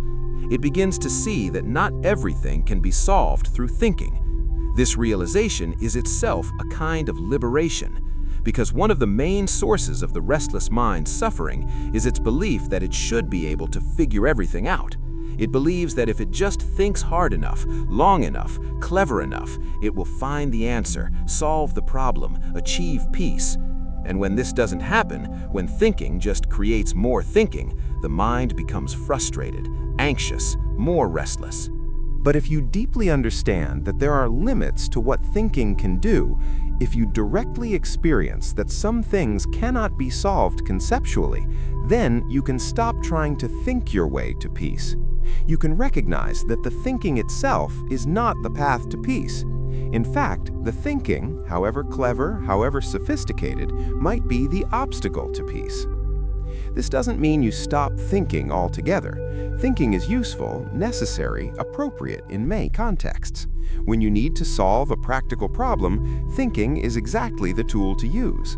But finding inner peace isn't a practical problem of that sort. It's not something that yields to logical analysis. It's more like the sound of one hand, something that reveals itself only when you stop trying to figure it out and instead become quiet enough to directly experience it. Hakuin worked with the sound of one hand for many years. He didn't just give it to students, he worked with it himself. And through that working, through sitting with the question, through exhausting his own conceptual mind again and again, he came to understandings that transformed his teaching and his life. One of the things he discovered is that the koan isn't separate from everyday life. It's not something you work with only during meditation and then forget about. The question becomes a lens through which you experience everything. What is the sound of one hand? You hear a bird singing, and the question is there. You wash dishes, and the question is there. You interact with another person, and the question is there. And gradually, the question stops being a burden and becomes more like a companion, a reminder to stay present, to not get lost in concepts, to remain open to direct experience. You begin to hear the sound of one hand everywhere, not as a specific sound, but as a quality of awareness, a way of being present that doesn't require things to make conceptual sense before it can rest in them. This is what the restless mind needs: permission to stop trying to make everything make sense, permission to rest in the mystery, permission to not know and be okay with not knowing. The mind has been taught that not knowing is a problem, something to fix as quickly as possible. But what if not knowing is actually a more honest, more open, more receptive state than the false confidence of thinking you know? When you truly don't know, you pay attention, you look closely, you listen carefully, you stay open. When you think you know, you stop paying attention because you've already categorized everything, fitted into your existing concepts, made it fit your understanding. True not knowing is actually a very awake state. It's the mind alert and attentive because it hasn't already decided what everything means. The sound of one hand invites you into this state of alert not knowing. You can't figure it out, so you have to stay with it, stay present to it, stay open to what it might reveal beyond your concepts. And in staying with it in this way, the restless quality of the mind begins to settle, not because you've achieved anything, but because you've stopped trying to achieve anything. Not because you've solved the puzzle, but because you've given up on solving it in the usual way and opened to a different kind of knowing. There's a famous response that sometimes gets attributed to Haikuin himself, though it probably comes from another teacher working with this koan. When asked about the sound of one hand, this teacher simply held up one hand in silence. No words, no explanation, just the hand itself held up in mute presence. This response works on several levels. On one level, it's saying, this is it, this hand, right here, right now. Stop conceptualizing and just see this hand. On another level, it's demonstrating a way of responding that doesn't depend on words or concepts. The hand speaks for itself, in a language before language, in a communication that happens directly, without the mediation of thought.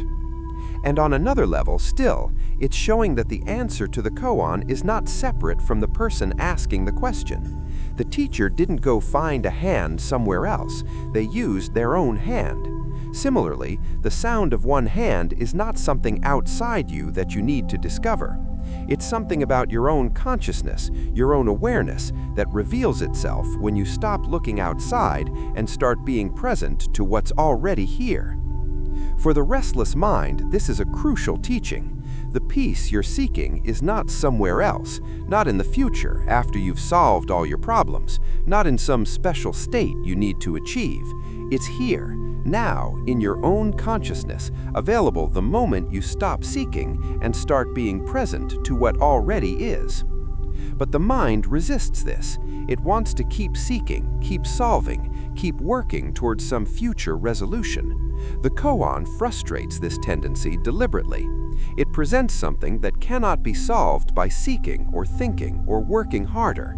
It can only be resolved by giving up the usual way of relating to experience and discovering a different way, a way that doesn't depend on conceptual understanding.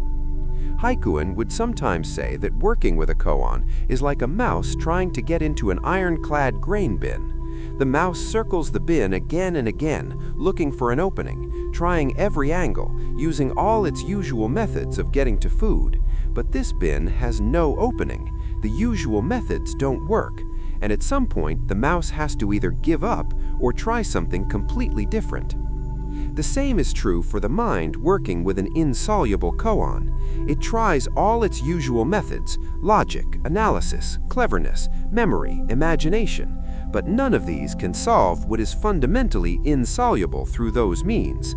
At some point, the mind has to either give up or discover a completely different way of engaging with the question. That different way is sometimes called becoming one with the koan. Instead of standing outside the question, looking at it, you become the question. Instead of trying to solve the sound of one hand, you become one hand. You stop thinking about it and start being it. And in that being, in that unity of subject and object, something reveals itself that could never be grasped through thinking about it.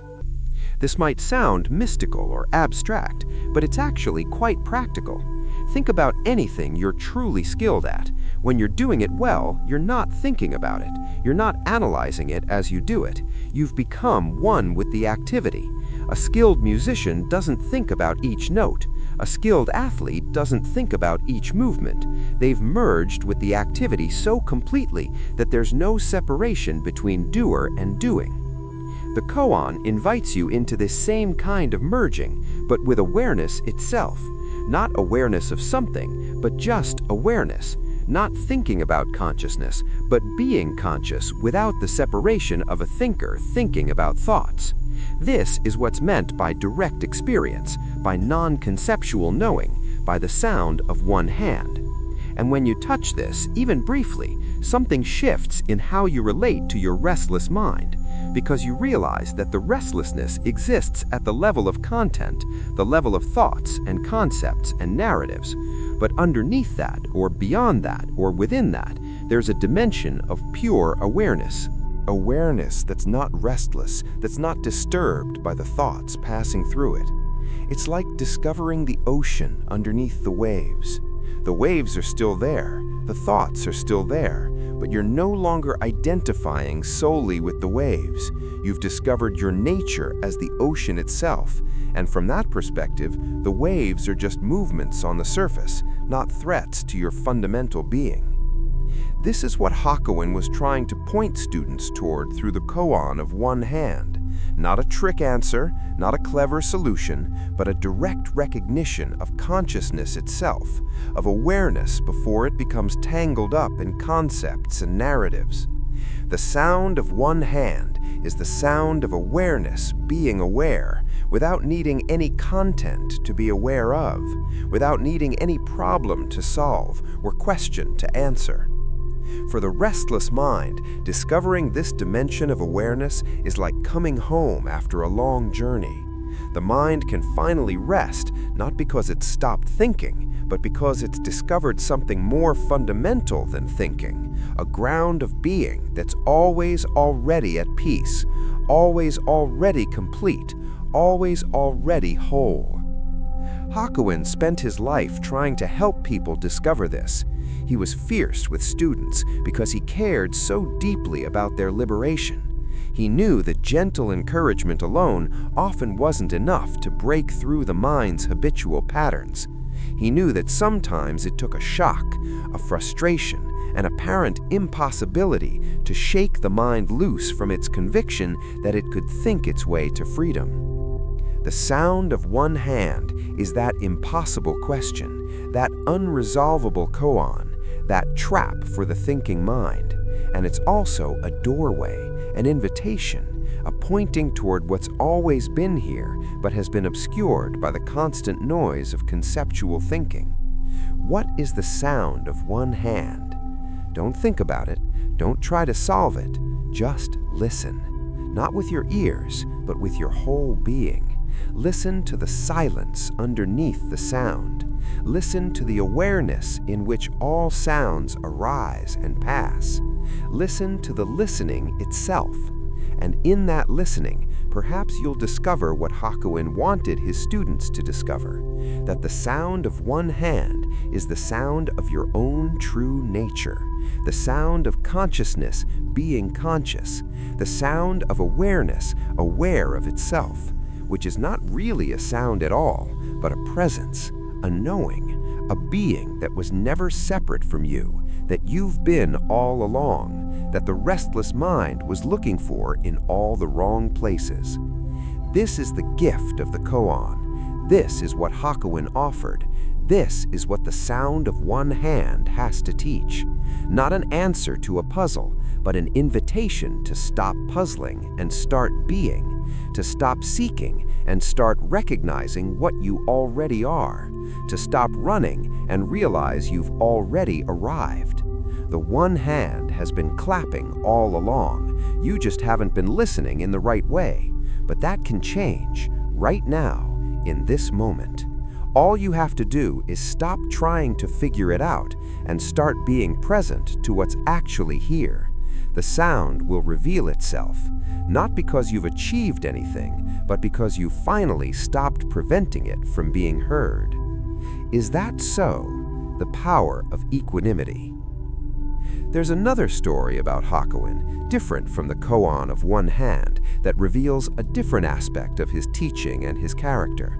This story has become famous because it demonstrates what true equanimity looks like in practice, not just as a philosophical concept, but as a lived reality in the face of serious challenges.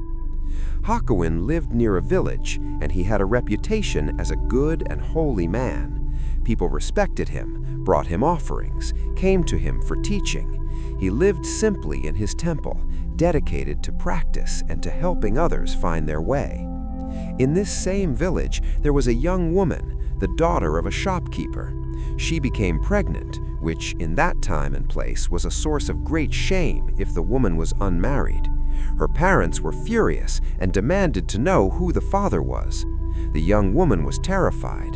The actual father was a young man who worked in the fish market, someone her parents would never approve of, someone who had made it clear he wouldn't take responsibility for the child. So, under immense pressure from her parents, frightened and desperate, she lied. She told them that the father was Hakuin, the respected Zen master. Perhaps she thought that because he was a holy man, he wouldn't deny it. Perhaps she thought her parents would be so shocked they wouldn't pursue it. Perhaps she wasn't thinking clearly at all, just trying to deflect their anger onto someone else. Her parents were outraged. They went to Hakuin with their accusation. The whole village was scandalized. How could this holy man, this teacher, this monk who had taken vows have done such a thing? When they confronted him, telling their daughter had named him as the father of their child, Hakuin's response was simply 2 words: "Is that so?" That was all.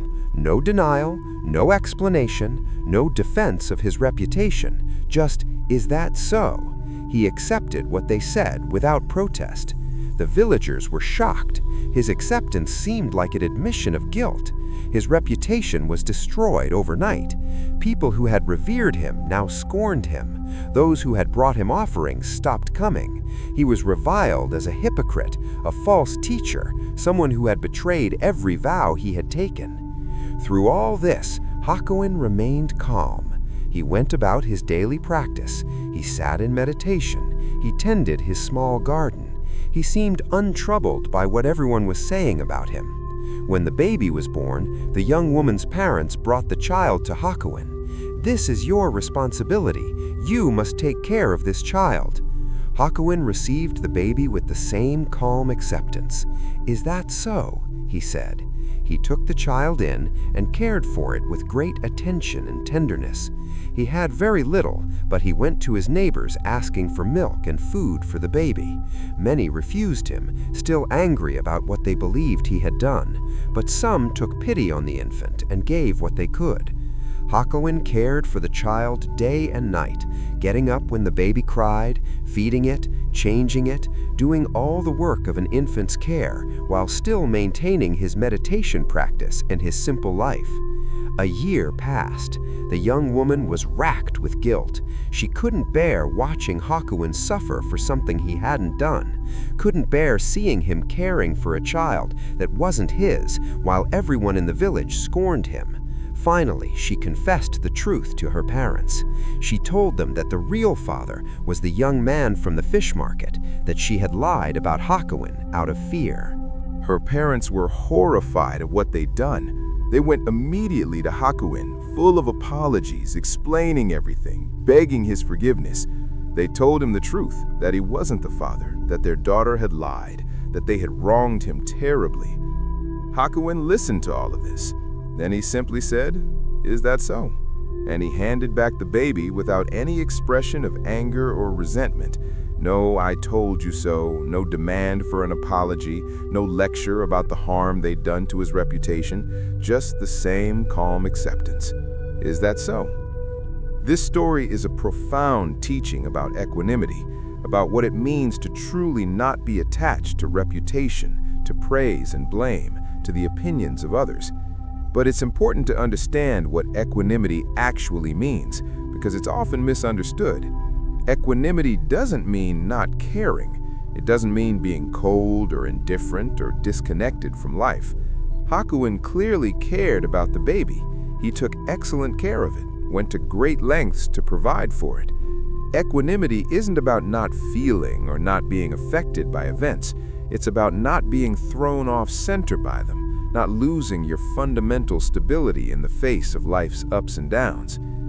Think about what happened to Hakuin. His reputation, built over years of sincere practice and teaching, was destroyed in an instant. Everything he'd worked for in terms of his standing in the community was gone. People who had respected him now despised him. This would be devastating for most people. We invest so much in our reputation, in what others think of us, in our status and position in our community. But Hakuin's response was, "Is that so?"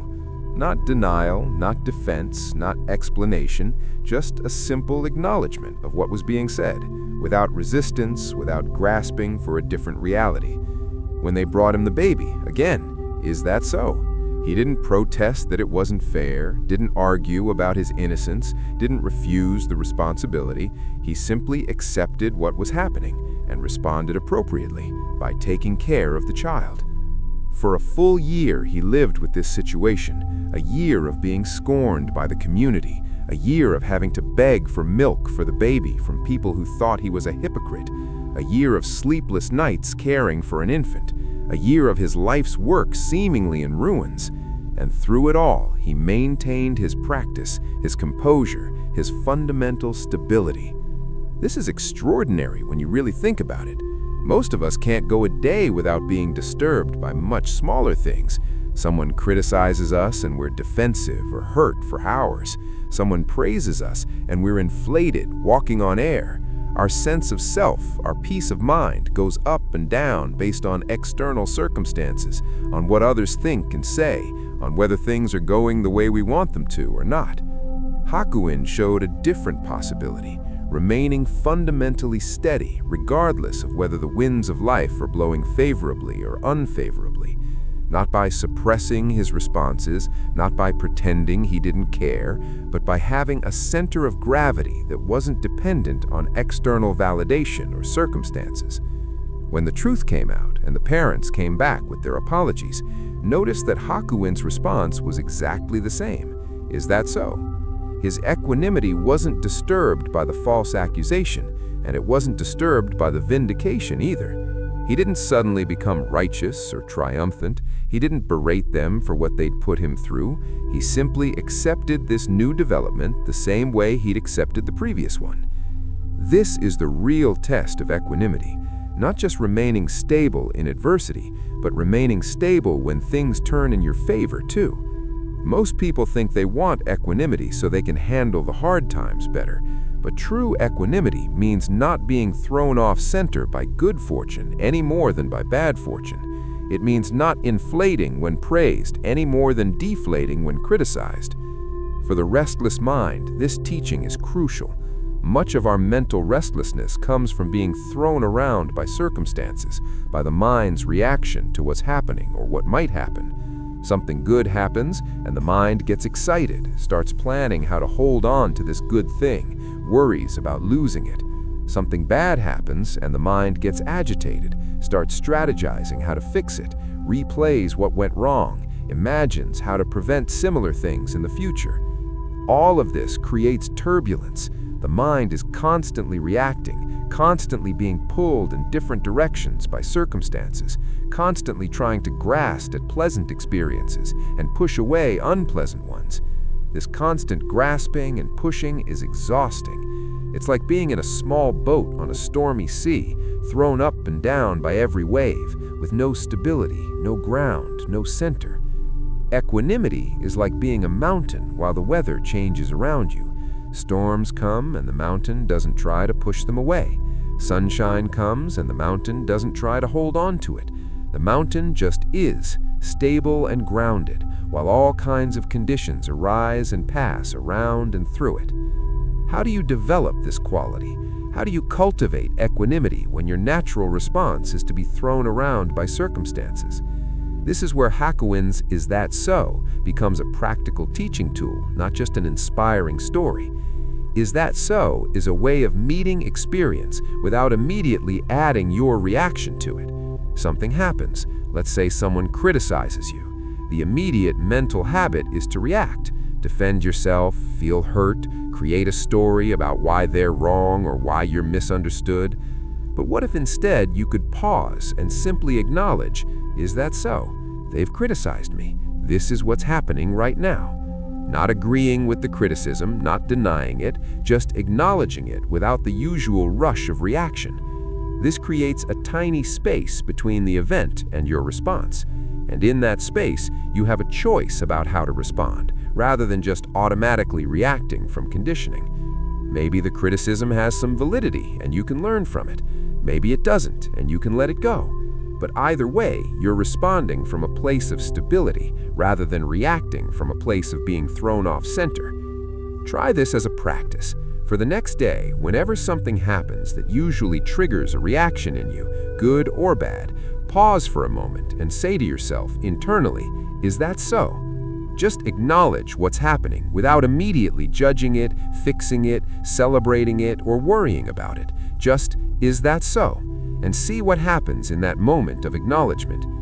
You might notice that a lot of your mental restlessness comes from the stories you add to events rather than the events themselves.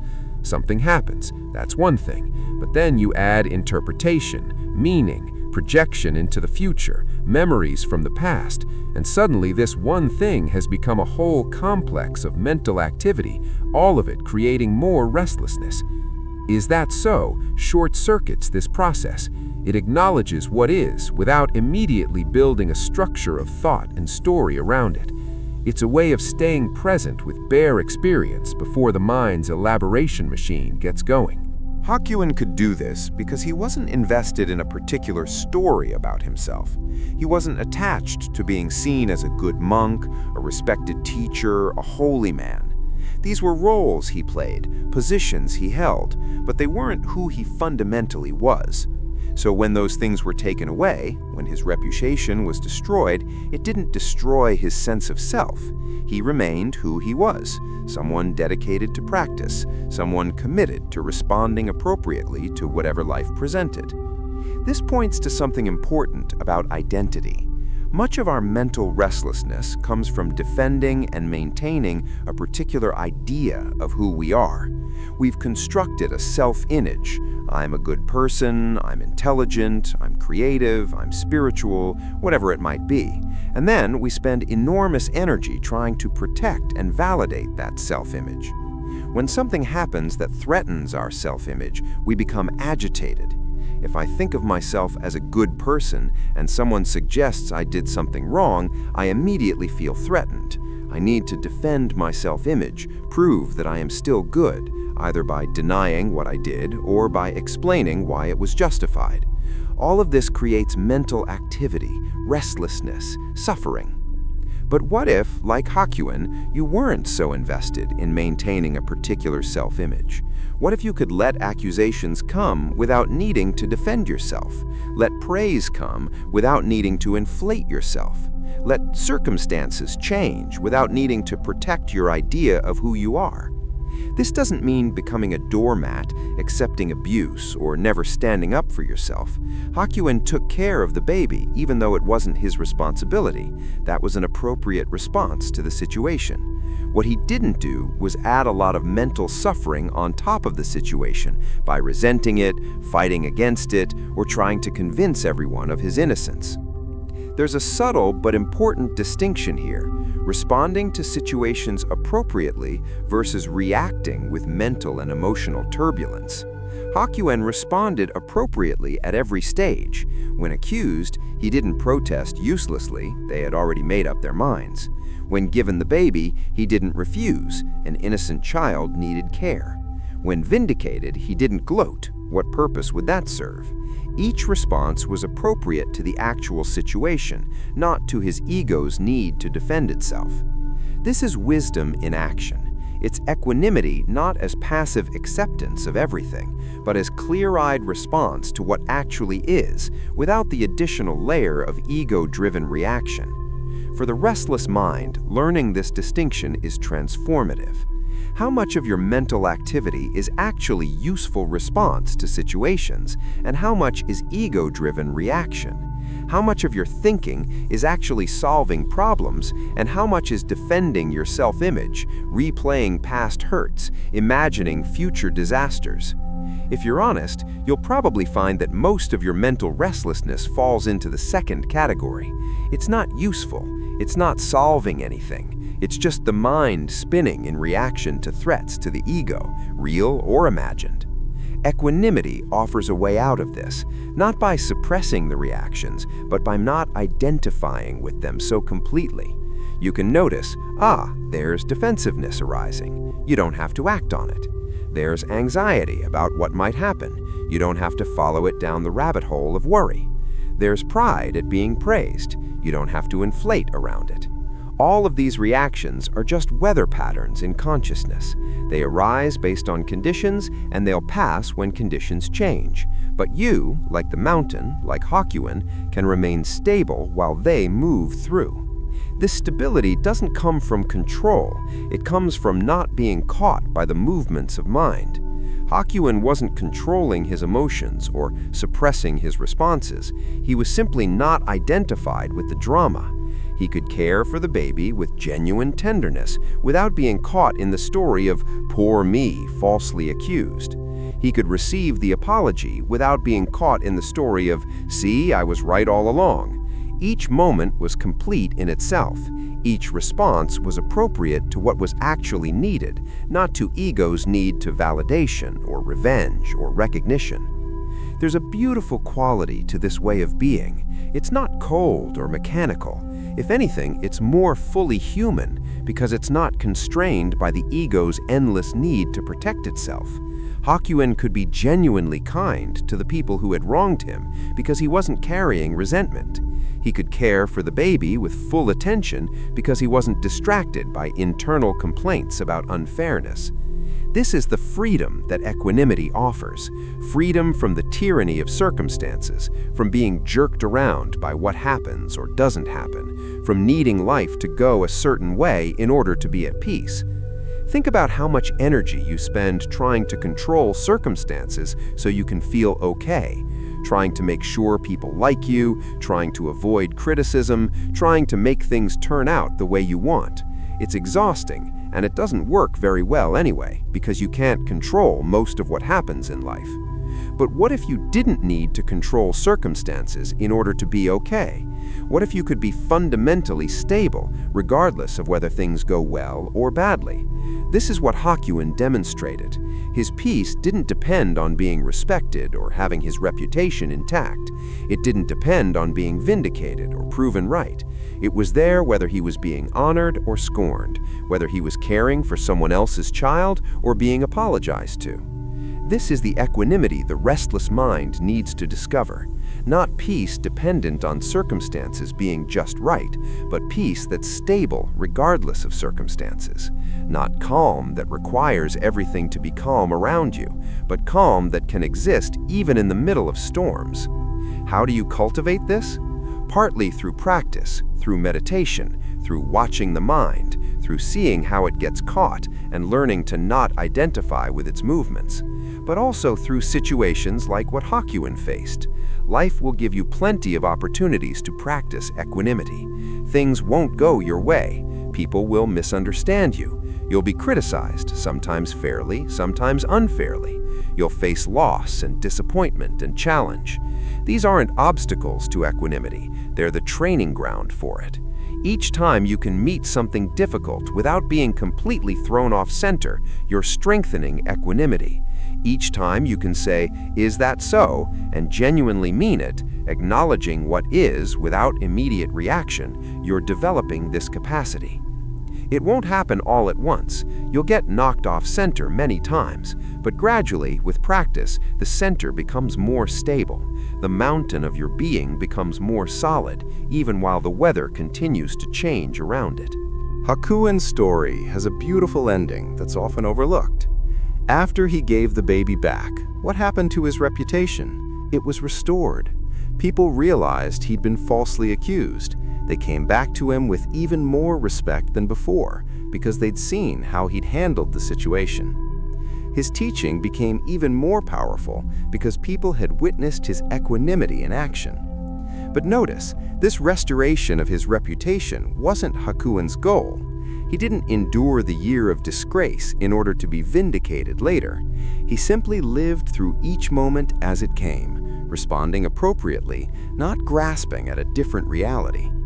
The restoration came as a natural consequence of the truth emerging, not because he manipulated circumstances to bring it about. This points to another aspect of equanimity: trust in the natural unfolding of things. Hakuin didn't need to force anything. He didn't need to convince everyone of his innocence. He trusted that truth would emerge in its own time, or if it didn't, he'd be okay anyway. His peace didn't depend on being vindicated. This kind of trust is hard for the restless mind, because the restless mind wants to control outcomes. It wants to make sure everything turns out okay. It spins with worry and planning and strategizing, trying to force circumstances to align with its desires. But what if you could trust the process of life enough to stop trying to control everything? What if you could respond to what's actually in front of you without needing to know how it all turns out? This is a deeper level of letting go, a deeper level of equanimity. The young woman who lied about Hakuin eventually found her way to the truth. The parents who wronged him eventually apologized. These things happened not because Hakuin forced them, but because that's how truth tends to work. It emerges eventually. If Hakuin had spent the year defending himself, insisting on his innocence, he might have prevented the very thing he wanted. His equanimity, his "is that so?" created space for truth to emerge naturally. This is a profound teaching for the restless mind. Sometimes the best thing you can do is nothing, not passive nothing, but active acceptance of what is, appropriate response to what's needed, and then letting the rest unfold as it will. Trust that truth emerges, that circumstances change, that what's needed becomes clear in time. The restless mind doesn't trust this. It thinks it needs to figure everything out, control everything, make sure everything goes right. And in this constant efforting, it creates tremendous suffering for itself and often makes situations worse. Hakuin's "is that so?" is an invitation to a different way, not fighting reality, not collapsing into it, but meeting it with clear eyes and stable presence, acknowledging what is that so? And then responding from wisdom and compassion rather than from ego's need to control or defend. This is equanimity, the power to remain yourself, to remain at your center regardless of what the world throws at you. Not being hard or defended, but being flexible enough to bend with circumstances without breaking, stable enough to weather storms without being uprooted. For the restless mind seeking peace, this is the way. Not controlling thoughts, not suppressing reactions, not pretending you don't care, just returning again and again to stable ground, to the center that isn't thrown by circumstances, to the simple acknowledgement of what is. Is that so? Yes, that's so. Whatever it is in this moment, that's so. And from that acknowledgement, from that equanimity, appropriate response emerges. Not reaction, not resistance, not collapse, just clear, stable, appropriate response to whatever life presents. This is Hakuin's gift to us through this story. This is what Is That So teaches. This is the equanimity that allows the restless mind to finally settle, not because circumstances are perfect, but because it's no longer thrown around by whether they are or aren't. The mountain stands steady while the weather changes. This is possible. This is practical. This is the practice. The moon in the water. There's a story told in various forms throughout Zen literature about a thief who broke into a poor monk's hut late one night. The monk, whose name in some versions of the story is Ryokan, though it appears in teachings that predate him, owned almost nothing. His hut contained a sleeping mat, a few clothes, his begging bowl, and little else. He had taken vows of poverty and lived them genuinely, not as an aesthetic choice, but as a complete commitment to a simple life dedicated to practice. The thief had chosen poorly. He'd broken into the dwelling expecting to find something worth stealing, but there was nothing. The monk woke and saw the thief searching his small space, and rather than raising an alarm or confronting the thief with anger, he felt compassion. This person had risked his freedom, had crept through the night, had taken great chances, all for the hope of gaining something to ease his own suffering. And here he was, finding nothing. The monk sat up and removed the robe he'd been sleeping in. "You came all this way," he said gently to the startled thief. "You shouldn't leave empty-handed. Please take this robe." He held it out. The thief was confused, suspicious at first, but the monk's sincerity was evident. He wasn't mocking. He wasn't setting a trap. He genuinely wanted to give the thief something. So the thief grabbed the robe and fled into the night, confused but also touched by the strange encounter. The monk sat naked in his hut and looked out the small window at the night sky. The moon was full, brilliant, hanging in the darkness like a perfect pearl. Its light reflected in a small pond near the hut, creating a second moon, shimmering and beautiful on the water's surface. The monk sat there for a long time, looking at the moon and its reflection. Eventually, he composed a poem, speaking to the thief who had already disappeared into the darkness. There's this: "The thief left it behind, the moon at my window." In some versions, the poem is slightly different. "I wish I could have given him this beautiful moon," but the essence is the same. The monk had given away his robe, the one possession he could afford to lose, but he wished he could have given something much more valuable, the experience of beauty, of wonder, of this perfect moon on this perfect night. He wished he could have given the thief what couldn't be stolen, what couldn't be possessed, what was always available, but that most people never truly see. This story works on many levels, and it's deeply relevant to the restless mind and its constant search for something to grasp, something to possess, something that will finally make us feel complete or secure or satisfied. And like the thief in a monk's hut, we're all operating from a consciousness of scarcity, believing that happiness lies in getting something we don't have. We break into life, into work, into relationships, into experiences, looking for something to take, something to possess, something that will finally make us feel complete or secure or satisfied.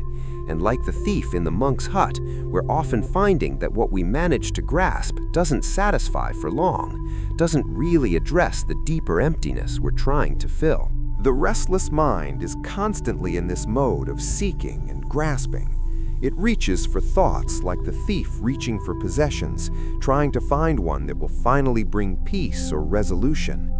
It replays memories, trying to extract something valuable from them. It spins out plans for the future, trying to secure something better. It grabs at pleasant experiences, trying to make them last. It pushes away unpleasant ones, trying to make them leave faster. All of this is a kind of theft, an attempt to take something from experience, to possess it, to make it mine. And while this is a natural function of the survival-oriented self, it also creates tremendous suffering, because experience, like the moon, cannot truly be possessed. You can look at the moon, be moved by the moon, appreciate the moon, but you cannot grab it and put it in your pocket. The reflection of the moon in the water is even more instructive. It appears to be there, solid and real, something you could reach out and touch. But if you try to grasp it, your hand just disrupts the water and the reflection disappears. The only way to see the moon in the water is to leave the water undisturbed. The only way to experience it is to not try to possess it. This is true of so much in life. The peace you're seeking, the joy you long for, the sense of completion or fulfillment, these are like the moon and the water. They're real, they're available, you can experience them, but the moment you try to grasp them, to possess them, to make them permanent, they dissolve. The grasping itself disrupts the conditions that allow them to be present. Think about a moment when you felt genuine peace. Maybe you were sitting in nature, watching the sunset, and for a moment your mind was quiet. You were simply present, and there was a sense of deep okayness. It was beautiful. And then what happened? Often the mind comes in and tries to capture it. This is wonderful. I should do this more often. How can I make this last? Why don't I feel like this all the time? And in that grasping, in that trying to possess the experience, the peace itself starts to fade. This is the paradox that the moon in the water points to. What you most want to hold on to can only be experienced when you stop trying to hold on to it. Peace is available, but only when you stop grasping for it. Joy is present, but only when you stop trying to capture it and make it permanent. The monk in the story understood this. He gave away his robe easily because he knew it was just a thing, possessible, transferable, ultimately not very important. But the moon, the beauty of the moment, the wonder of existence, the peace of simple awareness, this he couldn't give away even though he wanted to. Not because he was holding on to it, but because it's not the kind of thing that can be transferred from one person to another. It has to be recognized, each person for themselves. And here's the crucial point. The moon was always there. It was there for the thief, too. The same moon that the monk was looking at so appreciatively was shining on the thief as he fled through the night. But the thief couldn't see it. He was too caught up in his mission of taking, in his consciousness of scarcity and lack, in his belief that what he needed was something he could steal from someone else. How often are we like that thief?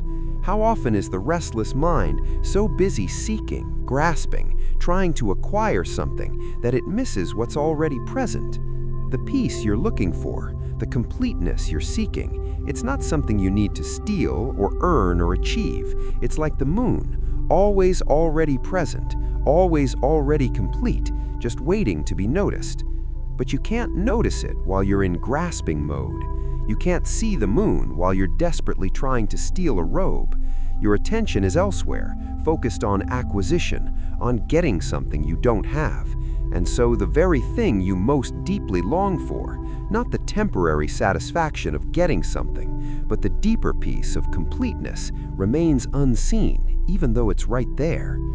The moon in the water is a particularly powerful image because it combines the real with the illusory. The moon itself is real, solid, actually there in the sky, but its reflection in the water is not a second moon. It's an image, dependent on conditions. The water must be there, the water must be relatively still, the angle must be right. Disturb any of these conditions and the reflection disappears, even though the moon itself remains. This mirrors how consciousness works. There's a ground of awareness, of being, that's always present, like the moon itself. And then there are the contents of consciousness, the thoughts and feelings and experiences that arise and pass, like the reflection in the water. The restless mind makes the mistake of identifying entirely with the reflections, with the passing show of thoughts and feelings, and doesn't recognize the awareness itself, the moon that's always there, whether there are reflections or not. When you're identified with the reflections, you're at the mercy of conditions. If the water is disturbed, if conditions change, if thoughts are agitated, you lose your sense of peace, your sense of self even. But if you recognize the moon itself, the awareness that's present regardless of what's arising in it, there's a stability that doesn't depend on conditions being just right.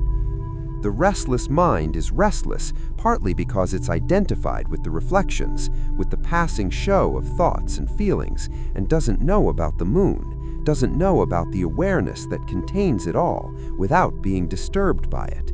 It's like someone staring intently at the ripples on a pond, getting more and more agitated as the ripples change, never thinking to look up and see the sky itself, which remains clear and vast, regardless of what happens on the water's surface.